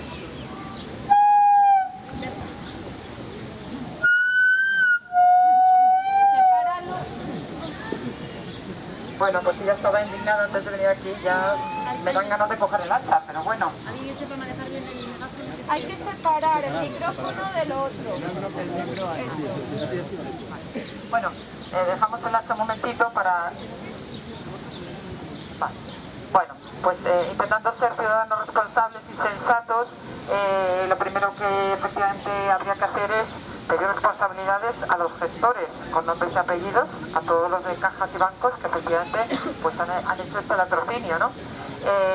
Yo sé que por internet me llegó un correo que decía que hay una iniciativa de gente, de accionistas de Bankia, que ya están iniciando actuaciones judiciales, ¿no? Yo creo que eso que también habría que publicitarlo. Y finalmente, bueno, esto no es ninguna pregunta.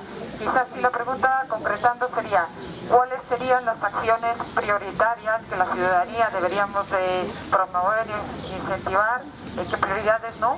En esta situación. La primera que a mí se me ocurre es lo de pedir responsabilidades jurídicas y penales a estos ladrones.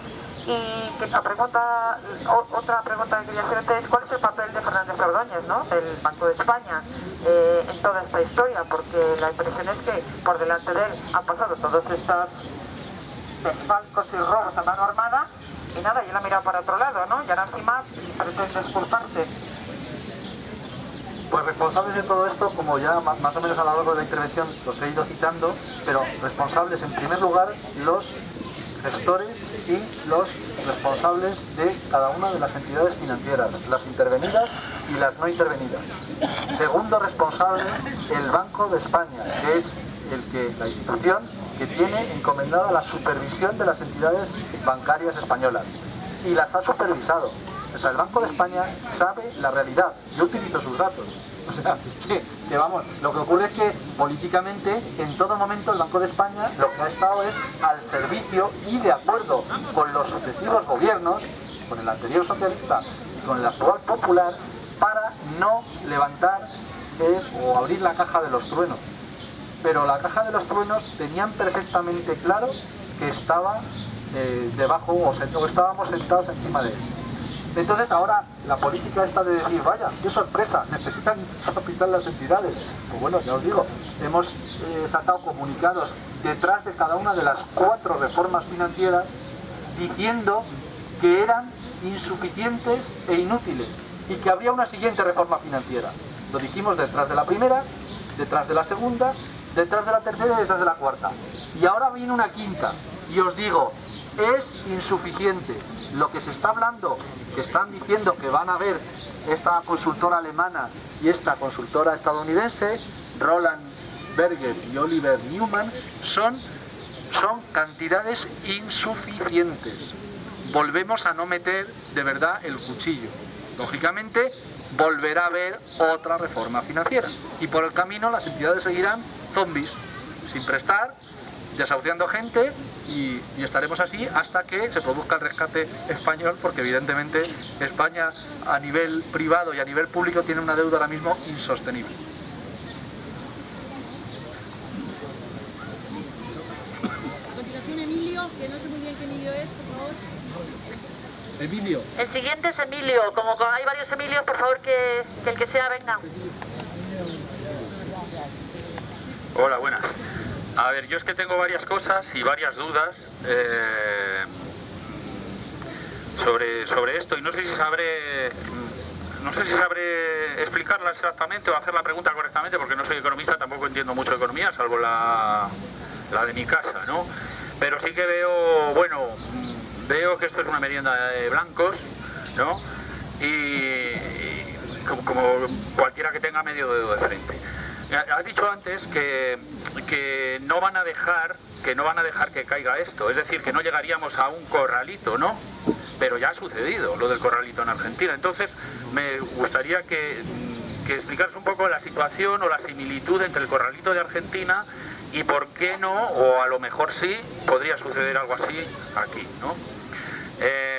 Luego, con respecto a la nacionalización, yo tengo muchísimas dudas con respecto a la nacionalización, porque claro, lo primero lo que has dicho tú, es decir, se nacionaliza, no es una nacionalización, en realidad es una intervención, pero bueno, te venden la milonga de que es una nacionalización. Para dentro de unos años, cuando se pueda vender y cuando esté saneado con el dinero de todos, lo vendemos y aquí paz y después gloria, ¿no? Por otro lado, nacionalizaciones a través del Estado y de los gobiernos, ¿qué garantía nos da? ¿Qué garantía de nacionalización nos da, por ejemplo, el actual gobierno, ¿no? ¿Qué tipo de nacionalización es? Porque se supone que si se hace una nacionalización es para que el beneficio de esa nacionalización revierta a la sociedad, no para seguir manteniendo cargos y seguir manteniendo fraudes, ¿no? Otra cosa, con respecto a que decías que no había otro remedio más que inyectar dinero público a la banca privada, porque si no se hundía, pues es que yo no estoy de acuerdo con eso, porque al final eso es perjuicio también para la sociedad. Menos escuelas, menos maestros, más masificación en las aulas y en los servicios públicos, peor sanidad, peores transportes públicos, peor carretera, etcétera, etcétera, etcétera, ¿no? Todo ese tipo de cosas van en detrimento de nosotros, así que nos interesa que mantenerlo ahí de mala manera o mejor que se caiga y ya veremos lo que pasa y ya nos organizaremos, ¿no? Y además se están llevando una pasta gansa todos los directivos y todos los consejeros. Joder, pues que ese dinero que se están llevando, que lo primero que llegue sea ese dinero, ni acciones ni dinero público, que pongan la pasta que se han llevado y la pasta que se van a llevar, y los consejeros y los directivos que cobren a nivel de un administrativo, ¿no? ¿Qué se lleva un administrativo? ¿1.000, 1.200 euros? Pues que cobren a razón de 1.000, 1.200 euros. Y se están llevando 150, 100, 180.000 euros por toda la cara, pues que empiecen por ahí y ya veremos después si falta o no falta, ¿no? Y me parece que todo este asunto de la banca estamos jugando, o nos hacen jugar con cartas marcadas ya, con su baraja y con las cartas marcadas ya, con lo cual cualquier pasito que podamos dar para un lado o para otro, estamos vendidos y estamos perdidos. Yo creo que tenemos que buscar nuestras propias soluciones, las soluciones que nos interesan a los explotados y a los más desfavorecidos. Las soluciones que nos interesan al pueblo, ¿qué nos interesa? Pues a mí particularmente me interesa que haya que el dinero se controle entre todos los que ponemos el dinero, es decir, tendríamos que ir inventando o ir apoyando experiencias que haya de cooperativas de ahorradores en las que nosotros decidamos dónde va ese dinero. Hay alguna experiencia por ahí, COP57 por ejemplo, y si no, nos las inventamos y las creamos de nuevas, porque lo que no podemos hacer es seguir jugando con las mismas cartas, es decir, con su baraja y con las cartas marcadas. Y en cuanto a la solución, digamos, a nivel global, en vez de poner tantísimo esfuerzo en el tema de la nacionalización, hablar de una socialización de la banca, ¿no?, que esté verdaderamente controlada por organizaciones populares, pero por organizaciones populares, por las asambleas de los barrios y de los pueblos, no por partidos políticos que están pringados hasta el fondo, porque por ejemplo hay una compañera de aquí de la asamblea del 15M que dice que ella estuvo trabajando en banca y estaba harta de dar al botoncito de eliminar las deudas de los partidos políticos que tenían con la entidad bancaria con la que ella estaba jugando, es decir, los partidos políticos están metidos hasta el cuello en esta basura, ni tampoco con comisiones UGT, que ya sabemos las compras y las ventas que hacen de convenios, la pasta que se llevan también sus consejeros y dónde están estas organizaciones que supuestamente representan a los trabajadores que no han dicho absolutamente nada sobre este asunto y por los que tendríamos que estar informados permanente y constantemente de lo que está pasando si verdaderamente fueran representantes de los trabajadores. Es decir, el control tiene que hacerse a través de organizaciones horizontales, de asambleas, de ciudadanos y de asambleas populares. He dicho unas cuantas cosas. Te contesto a las que pueda. Sí, perfecto. Te contesto a las que pueda. Vamos a ver. Yo creo que básicamente estamos de acuerdo en cuanto a qué tipo de nacionalización. O sea, la nacionalización que está planteando este actual gobierno, evidentemente, para mí no resuelve absolutamente nada ni va en la buena dirección. A mí no me basta eso. Creo que lo he dejado claro que esa nacionalización no vale para nada. Aún así, también tiene que quedar claro que yo he comentado de que hay que meter dinero público. Y he dejado claro que es que el problema es que ya lo hemos puesto. O sea, hay una gran parte de dinero público que ahora podemos decir que caiga la banca privada. Ya, pero es que les hemos avalado en 133.000 millones de euros. O sea, en 13 veces más que el recorte en sanidad y educación. Lógicamente, como ya se lo hemos puesto avalándoles, ahora hay que hacer algo. No vale solamente decir, yo no pago, pero es que he avalado. No pago, pero he avalado ya. Con lo cual, eso tiene también que hacernos entender el por qué cuando llega Goiri Golzarri y dice y pide, se le da con tanta facilidad. Entre otras cosas, aparte de las querellas internas entre Rato y su familia, no la familia de Rato, sino su familia política, que ahí hay mucho que hablar, pero que no dará tiempo hoy, pues aparte de eso está el tema de que ya estamos poniendo el dinero previamente a los rescates. Dado que esa situación se ha producido, os planteo que es que por narices tenemos que entrar en el capital de esas entidades. Ahora, no para hacer lo que dicen los políticos que quieren hacer, que es sanearlas y vendérselas otra vez a los mismos que han causado el dislate. Entonces, había dos planteamientos que me parecen extremadamente interesantes. Modelo de gestión tipo cooperativa. Existe. Yo he hablado de bancos y cajas quebrados. No me habéis oído nombrar, porque no lo he dicho, que las cooperativas de crédito estén quebradas. No hablo de COP57, que es reducidísima, hablo de las cooperativas de crédito, de las cajas rurales. Eso es el 5, no llega al 5% del sistema bancario español. Y esas, quitando una que está un poquito fastidiadilla, ¿vale? Todas las demás están bastante más saneadas que no han necesitado más que puntuales préstamos públicos, pero no inyecciones de capital y nada más. Las cajas rurales, ¿vale? Las cajas rurales funcionan bajo la modalidad de cooperativas de crédito. O sea, un señor que llega ahorrador allí y pone un dinerito es dueño de un trocito pequeño de la cooperativa de crédito. Y eso funciona bastante mejor y ha funcionado durante esta crisis bastante mejor que bancos y cajas de ahorro. Entre comillas, no hace falta inventarlo, existe. Otra cosa es que eso es minoritario. y podría no serlo, ¿vale? Y cuidado, no quiere decir que los dirigentes de las cooperativas de crédito tampoco estén haciendo cosas mal, que las están haciendo, pero no tienen sueldos tan disparatados. Mi opinión es que los sueldos de esos directivos de las cooperativas de crédito tendrían que ser más bajos de los que son, pero no son los de Goidigolzarri, Rato o compañía, ¿vale? Y luego, brevemente, diferencia entre el corralito argentino y el posible corralito aquí en España, que yo creo que eso seguro también es de interés para todo el mundo. A ver, la situación en Argentina era que los argentinos no se fiaban de su moneda. Entonces, motivos tenían para no fiarse de su moneda. Lo que hacían era, según cobraban el dinero, por ejemplo, de sus empresas, iban corriendo y lo cambiaban por dólares, porque no se fiaban de su moneda. Esa situación no pasa en España. La gente no tiene problema cuando se habla, hay crisis del euro. El euro no tiene ningún problema.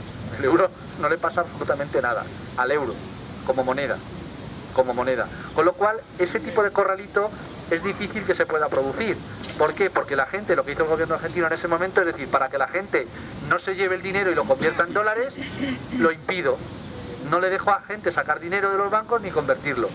Y la gente se quedó pillada en una moneda a la que rápidamente devaluaron y dejaron a la gente pues desnudita, ¿vale? Eso en España va a ser muy complicado porque tendría que ser un corralito europeo, ¿vale? Entonces ese corralito europeo no es planteable, sobre todo porque no es una cosa, no es un escenario previsible ni a corto, ni a medio, ni siquiera a largo plazo. ¿Por qué? Pues porque hay una solución muy fácil para el Banco Central Europeo. El Banco Central Europeo es lo que era el Banco de España antes, con la capacidad de emitir moneda, pero a nivel de toda la eurozona. Y ese Banco Central Europeo somos accionistas cada uno de los países. O sea, que nosotros tenemos nuestro pequeño porcentaje. Los ciudadanos que estamos aquí tenemos nuestro pequeño porcentaje en el Banco Central Europeo. Pero tenemos un pequeño problema. Y es que aun siendo accionistas de ese banco no mira por nuestros intereses. Mira por los intereses de la élite y de los más poderosos, lógicamente, y sobre todo hace de lobby de las entidades financieras. Lo que está protegiendo es los intereses de bancos a nivel europeo, no solamente a los españoles. Y como está actuando de esa manera, lo está haciendo porque viene en la Constitución Europea y vienen los reglamentos aprobados por la Comisión Europea. Y esos reglamentos los han aprobado nuestros políticos. Y a esos políticos es a los que les tenemos que decir: cambien inmediatamente esos estatutos, porque el Banco Central Europeo tiene perfecta capacidad para emitir moneda y comprar deuda directamente a los países. Se acababa el problema inmediatamente. El Banco Central Europeo no aguantaba todo esto que oís de la prima de riesgo y de los problemas de colocar la deuda por parte de los países. Los especuladores financieros no aguantaban ni un día al Banco Central Europeo. Se los lamina, se los come, porque el Banco Central Europeo tiene la ventaja de disponer de una impresora que saca euros y los especuladores no. Con lo cual en esa batalla gana siempre el Banco Central Europeo. ¿Por qué no está jugando esa batalla? Porque está defendiendo los intereses de otros, no de sus accionistas, que son los países. No está defendiendo más que intereses de la élite que prefiere que el Banco Central Europeo no pueda prestar a los países, y lo que hace es que le presta a los bancos al 1% para que los bancos le presten a los países al 6,5%. Fijaros, os decía que los bancos estaban arruinados. Imaginaros si le quitamos al año el beneficio que le supone esa operativa. Esa operativa a los bancos y cajas españoles, tengo cálculos de 7.500 millones de euros al año. 7.500 millones de euros al año que están ganando bancos y cajas españoles, hablo, por hacer lo que se llama ese trading, esa compra y venta, con dinero nuestro. 7.500 millones de euros, casi lo que se ha recortado en sanidad y educación. A continuación va Emilio.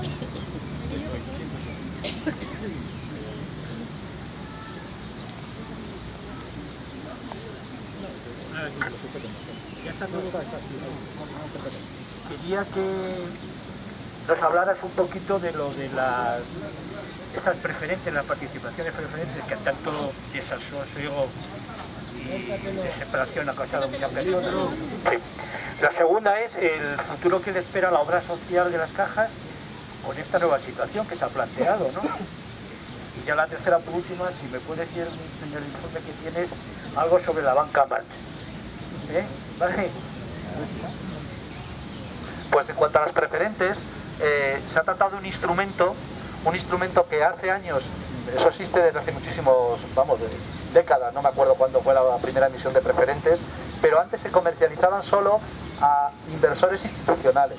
O sea, se le vendía una preferente, es que yo saco un papelito y ese papelito, por ese papelito tú me das un dinero, y me das un dinero que supone que yo te pagaré como entidad financiera un tipo de interés eternamente, porque tú nunca me podrás devolver el papelito y yo devolverte el principal del dinero.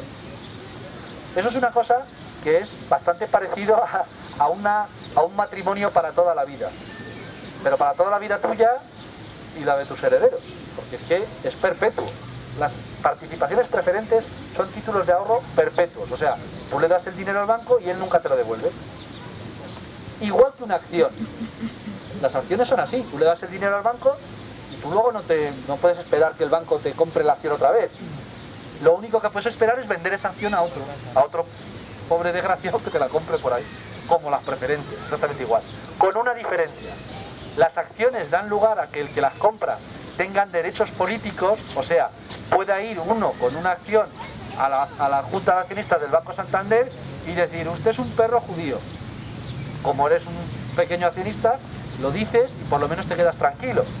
Las preferentes no, porque ni siquiera tienes derecho a ir a una Junta de Accionistas, ¿vale? Las preferentes es el matrimonio sin derecho a hablar, ¿vale?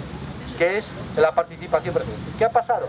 Cuando los bancos y las cajas necesitaban capital de manera imperiosa y ya no se lo daban los inversores, entre comillas, más listos, los más profesionales, lo que hicieron fue decir, pero bueno, si tenemos aquí un montón de clientes, ahorradores pequeños, medianos, y que estos señores le podemos vender estas participaciones, y se las vendieron.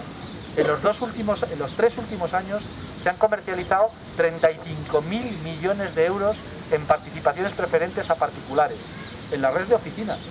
Ha habido gente que sabía lo que compraba, y ha habido gente que no,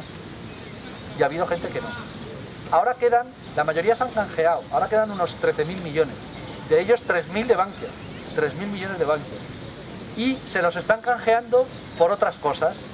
¿Por qué? Porque los bancos ahora están de buen rollito. No, es que esas participaciones preferentes antes tenían la consideración, aunque no fueran capital, como si lo fuera.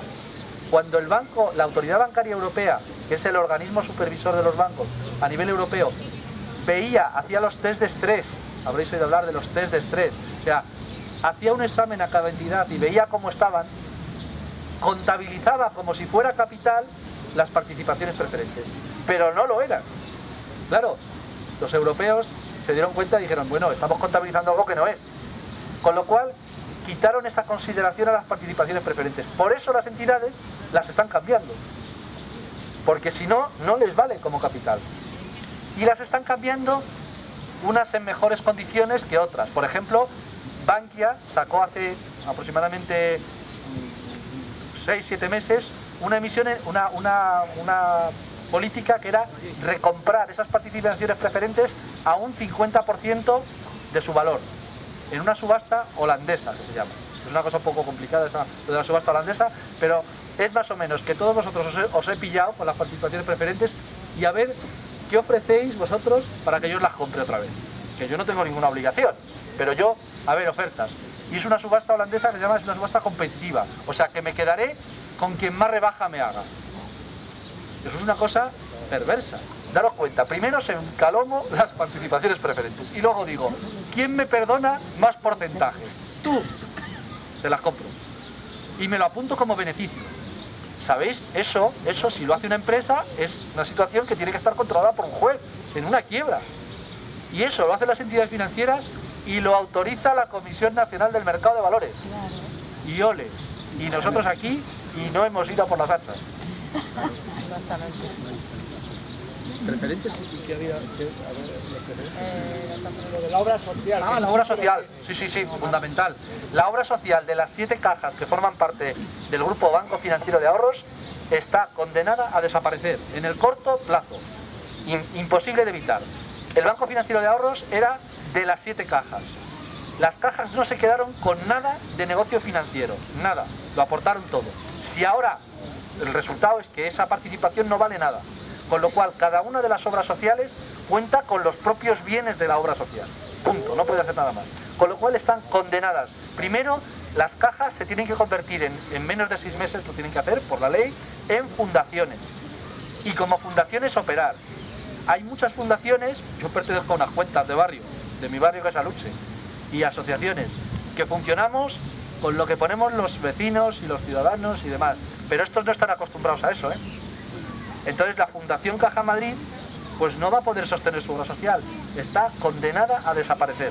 Y es tristísimo, y lo dice uno, por ejemplo, yo soy muy crítico y he sido muy crítico con la obra social, en muchos casos, pero yo aprendí a leer y aprendí a criticar los balances de Caja Madrid en una biblioteca de Caja Madrid, hace ya unos años, ¿no? Con lo cual me da un dolor enorme deciros que la obra social está condenada a desaparecer, por desgracia. Y espero que los ciudadanos por lo menos protestemos un poco. Concretamente en Caja Madrid, en el Consejo de Administración de Caja Madrid, os voy a decir lo que ganaron en el año 2011. Joder, lo tengo por aquí y se me ha ido.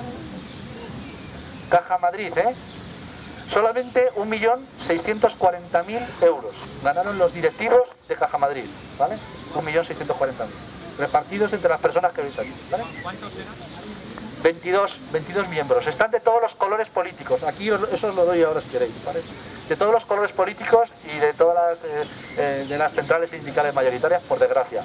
El problema de todo eso es que yo me he enterado, claro, he leído unas declaraciones esta mañana de Rubalcaba que decía Rubalcaba que lo que se había hecho en Bankia era vergonzoso. Bueno, pues contó con la aprobación y la firma, todo eso, de Virgilio Zapatero, el ministro del Partido Socialista. ¿Vale? Por ejemplo, bueno, no solamente fue él, y por supuesto por el otro lado, Mercedes de la Merced, Rodrigo Rato, Ángela Cebes, o sea, lo mejor de cada casa. Bueno, y lo de la banca. Banca March. Banca March. Banca March es la banca que teóricamente tiene mayor ratio de solvencia, o sea, es más solvente de todo, es la que gestiona los patrimonios de la gente más rica del mundo. Es normal porque la banca March, no sé si sabéis de dónde viene la familia March, tienen un currículum muy bueno, o sea, mi familia viene de agricultores, las suyas son piratas, ¿vale? Eran piratas en las Islas Baleares, hicieron una fortunilla y pusieron un banco. Por el camino ha habido muchas cosas, ¿vale? Pero estoy resumiendo, yo puedo presumir de mis ancestros agricultores y ellos pueden presumir de sus ancestros piratas. La banca March tiene la mayor solvencia, aún así, evidentemente, en una corrida bancaria brutal, pues tampoco aguantaría, lógicamente, pero tiene, pues para que os hagáis una idea, más o menos el doble de ratio de solvencia que puede tener el Bilbao o el Santander. ¿Por qué? Porque han prestado menos, se han dedicado más a otro tipo de negocios, como es, pues eso, guardarle los dineros a los tíos más ricos del mundo. Los beneficios los ha publicado hoy y han bajado un 67% con respecto al año pasado, también, o sea que también le toca la crisis, están publicados hoy, los veréis en la prensa. Voy a hacer una pregunta que me pasó una amiga y compañera que decía ¿qué se puede hacer con lo que se está llevando, con los que se están llevando el dinero fuera de España? Y yo añadiría, ¿se puede saber al menos quién son para que veamos esos grandes patriotas que cuando los temas van mal se llevan el dinero fuera del país? Haría muchas preguntas, me parece que es un pozo de conocimientos y un lujo, pero todavía quedan 6 personas y creo que hay que procurar que todos podamos preguntar. A continuación irá Aurora y luego Paco. Como además la capacidad de atención y de esto se va decayendo, yo pediría que todo sea rápido y que terminemos con estas preguntas. Entonces simplemente estas personas que están llevando el dinero fuera de España, que no sé si he oído 90.000 millones, cantidades así de pequeñas, que seguro que no son pensionistas, ¿qué se puede hacer? Se pueda saber para vergüenza pública quiénes son. Desde que se liberalizó el control de capitales, no es posible saber quién abre una cuenta. Cualquiera podemos abrir una cuenta en Francia o en Suiza. Suiza es como abrirla en Italia, según la secretaria de Urdangarín. El señor este que es familia de uno que fue a cazar. Sí. Bueno, pues no es posible saberlo. No es posible saberlo porque existe el secreto bancario. En este caso consiste en que, bueno, porque uno puede abrir, cualquiera de nosotros abrimos una cuenta en Francia y tenemos todo el derecho del mundo en hacerla. Esa cuenta y transferir el dinero, teniéndolo, a cualquier, se puede hacer desde un teléfono como este, ¿vale? O sea, que no hace falta ni siquiera estar en un sitio que haya un enchufe, vamos, o sea, es tan sencillo como eso. Es verdad que está habiendo movimientos de capitales importantes, los números que han salido en la prensa esta semana hablan de unos más de 100.000 millones incluso en el trimestre primero del año, y bueno, responde un poco a la lógica del pánico de los que entienden que ni siquiera, pues seguramente son cantidades importantes de dinero porque son los que no estarían garantizados por el Fondo de Garantía de Depósitos Insolvente del que se ha hablado antes. Pero bueno, es imposible de saber en cuanto a las personas hasta que dentro de unos años alguien filtre las informaciones del HSBC y quién tiene dinero allí, volverá a salir Botín, como salió hace poco, y Botín volverá a irse de rositas exactamente igual que hace poco, que sabéis que no tiene ni multa ni delito fiscal por habérsele encontrado nada, una pequeña bagatela. ¿Sabéis cuánto dinero tenían del abuelo Botín? 2.000 millones. ¿Eh? 2.000 millones. Sí, ha acertado el caballero. 2.000 millones de euros que tenían en Suiza, en el HSBC. Entonces, han regularizado la situación, han pagado los 4 últimos años, por supuesto de lo de atrás no se habla, y ya son ciudadanos normales y, cuidado, habilitados para ser directivos de entidades financieras que necesitan estatus especial. O sea, tienen que ser personas, viene en el reglamento del Banco de España, intachables.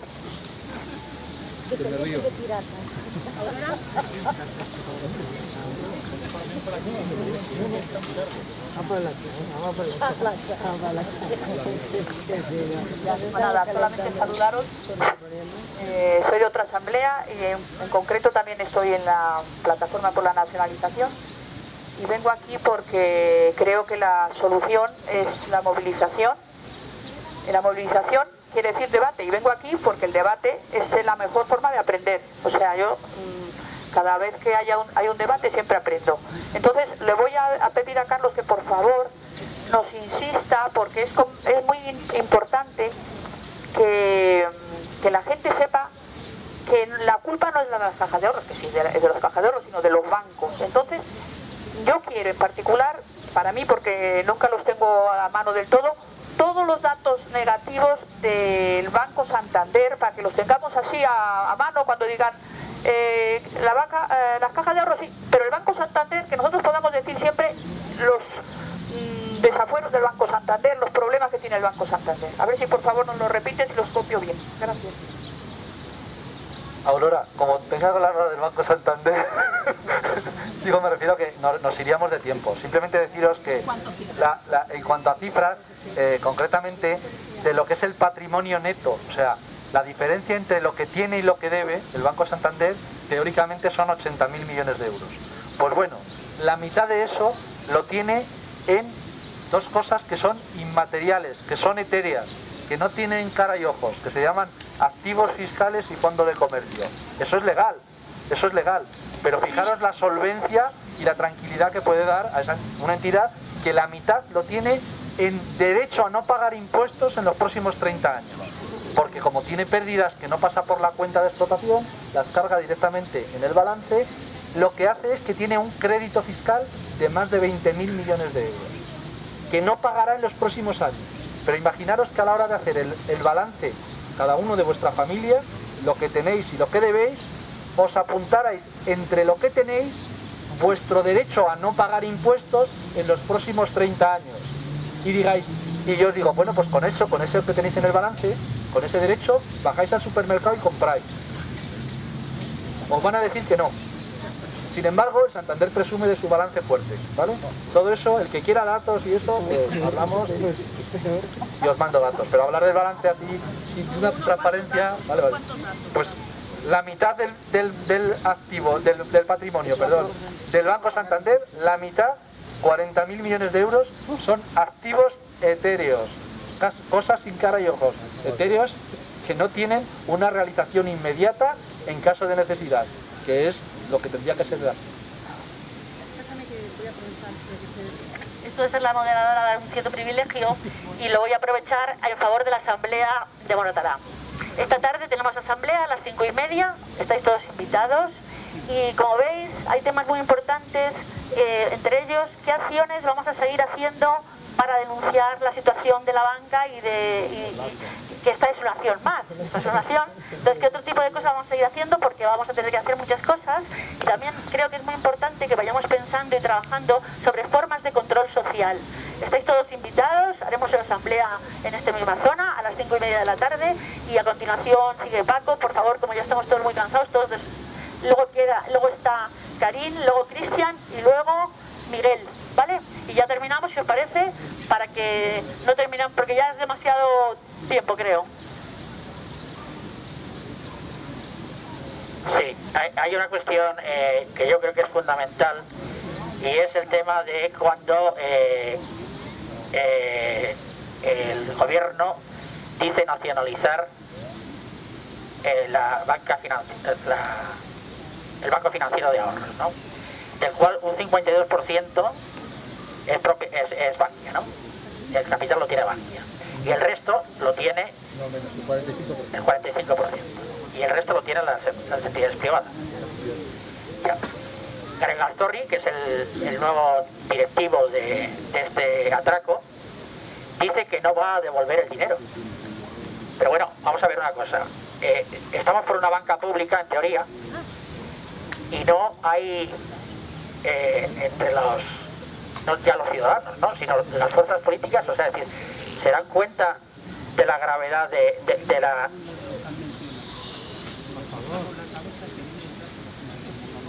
La pregunta es si nos damos cuenta de la gravedad que supone que esto lo considera, o sea, es decir, él tiene la intención de decir que eso se paga con los futuros beneficios que tenga el banco este, que es el sano.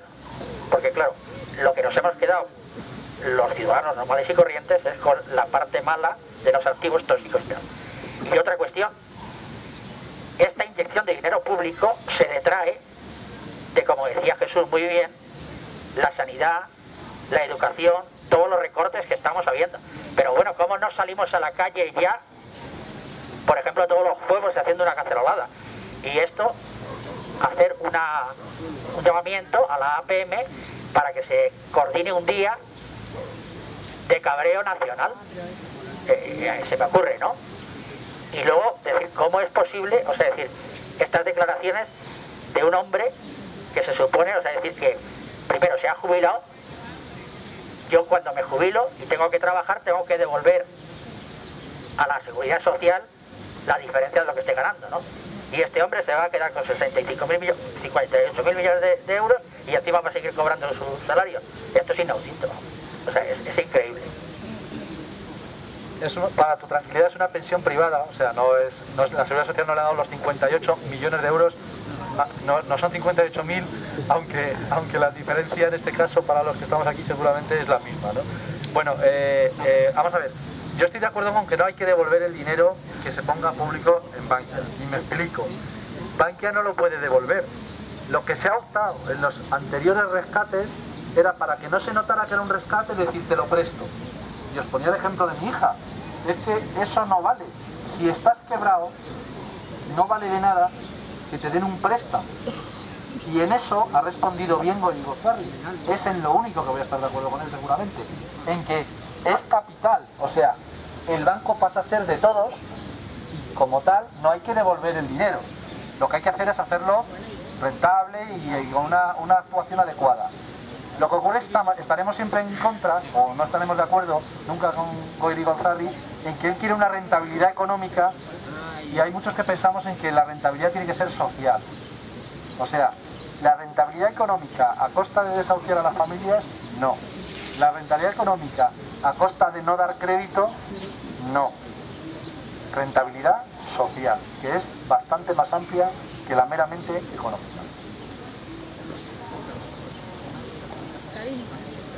Karin, por favor, luego termináis de aclarar, ¿vale? Bueno, yo quería decir, has dicho que digamos el Estado, Europa no va a dejar a los bancos caer. Y eso quiere decir, o sea, y también has dicho que necesitan un montón de miles y miles de millones de euros. Eso quiere decir que ese dinero, como no va a venir de entidades privadas, va a venir de dinero público. O sea, va a venir de dinero que vamos a sacar de nuestros bolsillos, que se va a endeudar el Estado, o que va a venir del Banco Central, que al final es dinero que no va a repercutir en la economía real, o sea, en las familias y las empresas. Entonces, vamos a seguir endeudándonos y a seguirles dando hasta cuándo. Y sobre todo, ¿a costa de qué? Porque si les damos ese dinero no se va a poder gastar en otras cosas.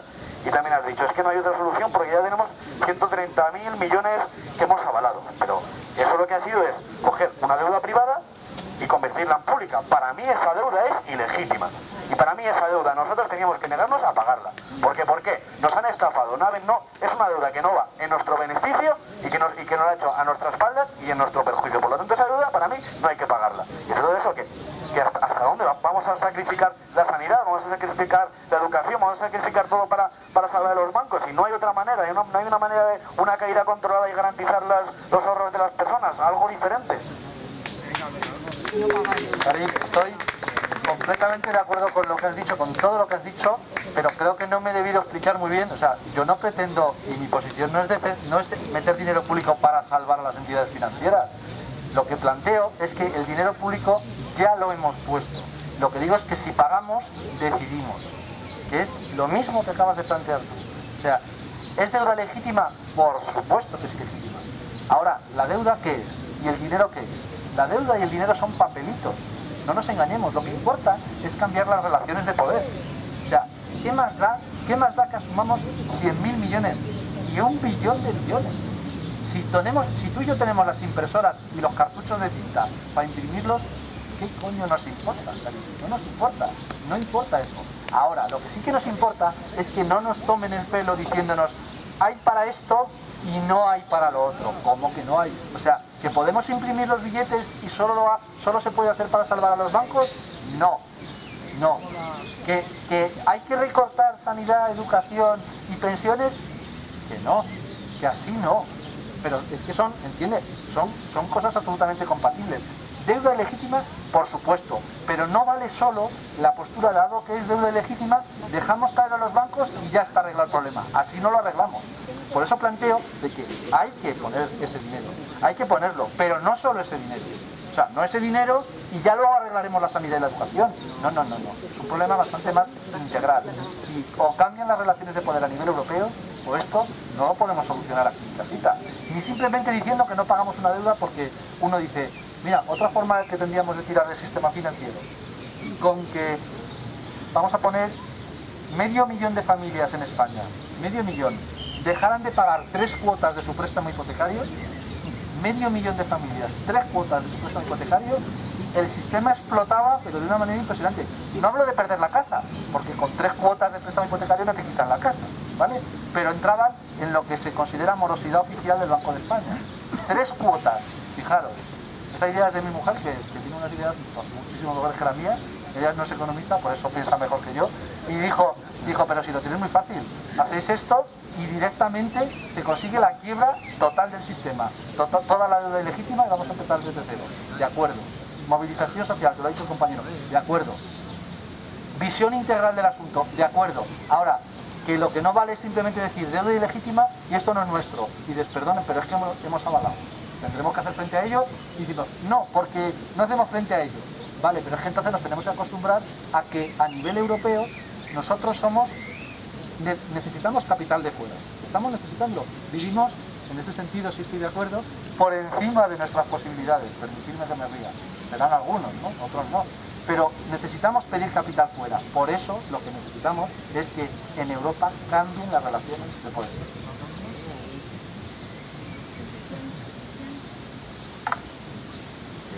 Vale, vamos a ver.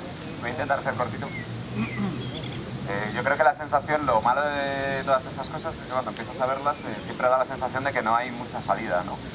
En el sentido de que, claro, que cambien las relaciones de poder en la Unión Europea sería quizá lo que se necesitaría en un primer momento, pero el problema es que no hay esa intención, claro, de que cambien. Entonces, a mí hay una cosa que me llama la atención y por eso quería preguntarla.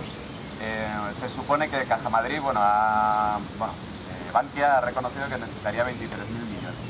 Entonces, esos 23.000 millones, el Estado no está en disposición ahora mismo de conseguirlos porque si va a buscarlos a los mercados es extremadamente caro, dada la situación como está la prima, dada la situación de que se paga el 6,5, de que tendría que devolverlo al 6,5. Entonces, esos 23.000 millones no los puede conseguir ahora mismo en esta situación.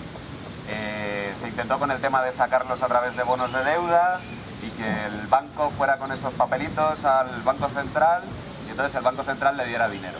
Pero el Banco Central ya ha dicho que eso no lo va a hacer. Entonces ahora tenemos la situación en la que hay 23.000 millones que no están, que teóricamente se necesitan.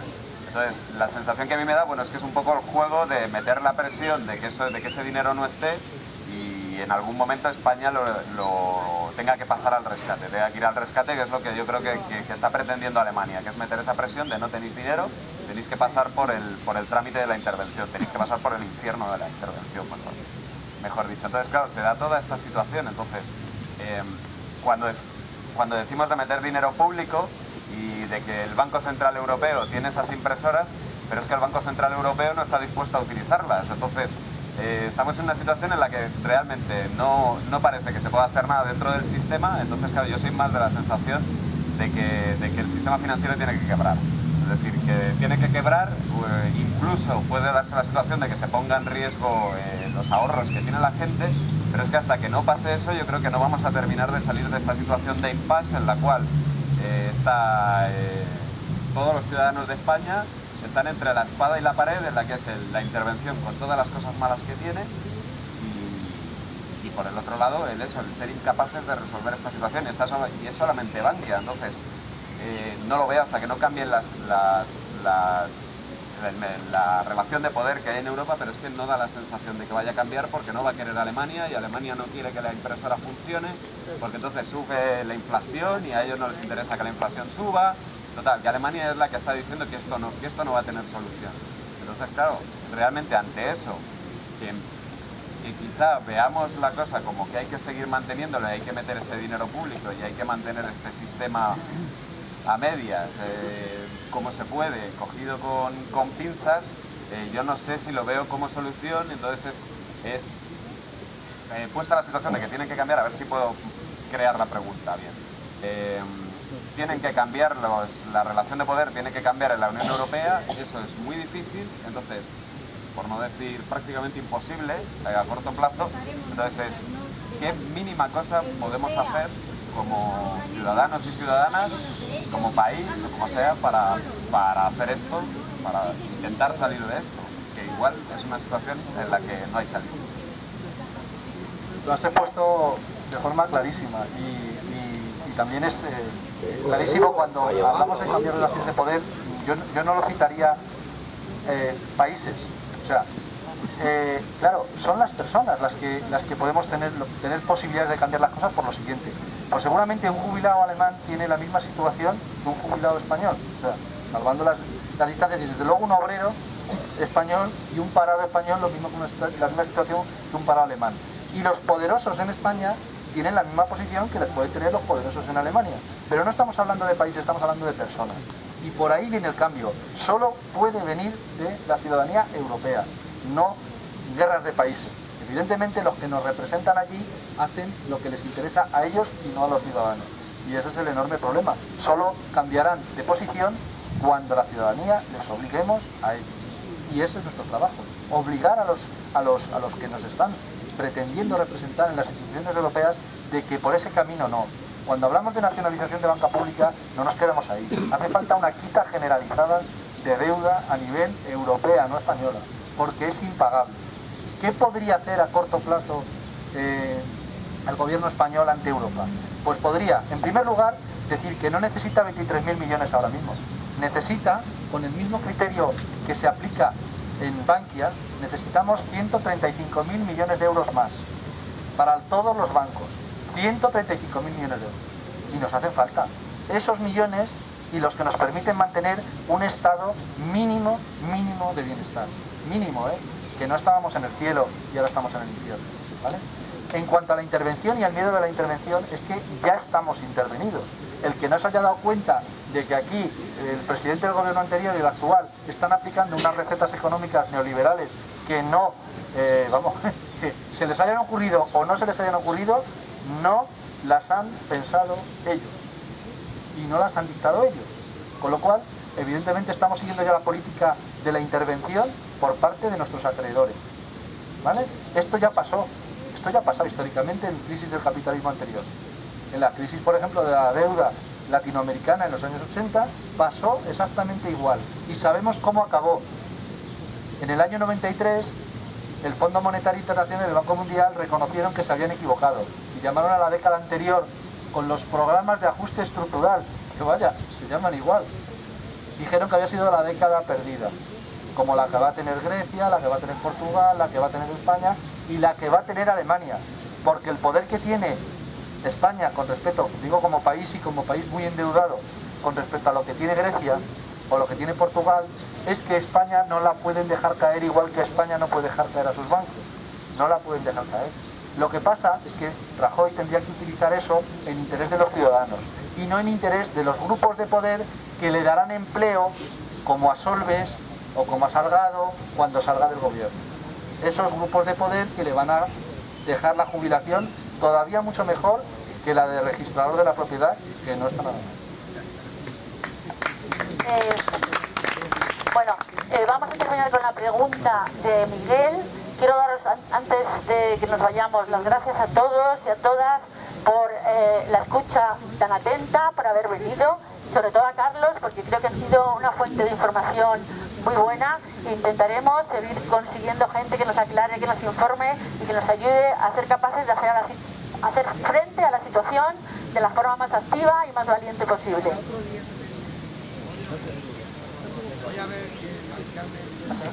Hola. Bueno, muchas gracias sobre todo por, has hablado al principio de alternativas, de plantear alternativas, sobre todo para quienes nos dicen que hemos estado viviendo por encima de las posibilidades. Quería romper una barrera del conocimiento, porque es lo único que nos queda, y recomendar un documental que lo ha hecho Audiovisual, que a lo mejor algunos conoceréis, que se llama Tus ahorros, su botín, sobre productos financieros. Muy necesario. Y mañana a la 1 del mediodía, quien pueda verlo, el programa Salvados, que se llama ¿Qué puedo hacer con mi dinero? Aquel programa también está muy bien. La semana que viene es sobre banca. Y la semana... La sexta columna. Mañana Salvados a la 1 del mediodía y a las 9:30. Pues mi consulta, no tenía mucha idea de economía. Tuve la suerte de ir al foro social el año pasado y había un señor con barba blanca hablando y un intérprete traduciéndolo, y era Joseph Stiglitz, y hablaba desde el compromiso humano, plantear la economía desde el compromiso humano, no a favor de los propios intereses. Me he intentado formar sobre economía y no tengo muy claro qué diferencia hay entre una alternativa, lo que hablábamos antes, ¿no? Plantear alternativas entre nacionalización y creación de banca pública. Quería preguntar si es lo mismo nacionalizar, que creo que el 49% de Bankia, por lo que he leído, está nacionalizado, y has comentado que el 33% de dinero es público y el resto funciona con créditos que al fin y al cabo es público, y por tanto dentro de los comités de los bancos pues debería de gestionarse por los bancos, por nosotros, no por gente que lo único que quiere es proteger sus propios intereses. Y ya la segunda alternativa, creo que el 1%, que es el que se exige el Banco Europeo, y que después al Estado se le da un 4%, un 6 o un 7%, este saqueo es que tiene que acabar, porque es un saqueo. Pues me parece que lo dijo un economista que se llama Tobin, con la tasa Tobin, que han hecho todo lo posible todos los estados. Por ejemplo, me parece que era un ministro de Reino Unido, no sé si era Gordon Brown, pues que dijo de aplicarla. Pues rápidamente al día siguiente Obama envió a su ministro de Economía para quitarle de la cabeza a Reino Unido de aplicar la tasa Tobin. No hay manera de que se aplique, que es lo que impediría que el Banco Europeo diera el 1% y luego los paraísos fiscales, eran los paraísos que estoy mezclando. Dos alternativas, diferencia entre nacionalización y creación de banca pública, y la segunda, pues cómo revocar este Tratado de Lisboa, ¿se llama? Sí, es la última. Muchas gracias. Muy rápido, nacionalización es simplemente el hecho de tomar el control de algo que ya es tuyo, ¿vale? Pues nacionalización sería quedarnos con las acciones. Pero eso ya os digo que ya. La opción alternativa de banca pública es con eso hacer algo diferente. Porque se puede hacer algo diferente. No vale de nada que se quede el Estado, que nos quedemos los ciudadanos, teóricamente, con el control de la banca, para que se siga haciendo lo mismo, para que sigan mandando lo mismo y para que se siga gestando la próxima crisis, que volveremos a pagar los mismos. Eso es la diferencia, que la alternativa de banca pública, que me imagino que conocéis, y no he traído folletos hoy, pues no me he acordado de traer, Santiago, de la propuesta de banca pública que tenemos, que tiene 14 puntos, en el que se plantean alternativas concretas de cómo gestionar la nacionalización. De poco vale dar el primer paso, si no, no, de poco no, de nada vale dar el primer paso, la nacionalización, si después no se gesta otra banca posible, que es posible y que evidentemente tendrá que ser posible a nivel mundial porque la otra es insostenible. Y las crisis sucesivas son cada vez más brutales porque el crecimiento de los activos es cada vez, pues es exponencial, cada vez los batacazos son mayores. Lógicamente, pues el próximo, porque de esta crisis saldremos, incluso desde el mundo capitalista saldremos, y la siguiente pues será muchísimo más devastadora, si los ciudadanos permitimos que sigan ocurriendo las cosas como y creo que...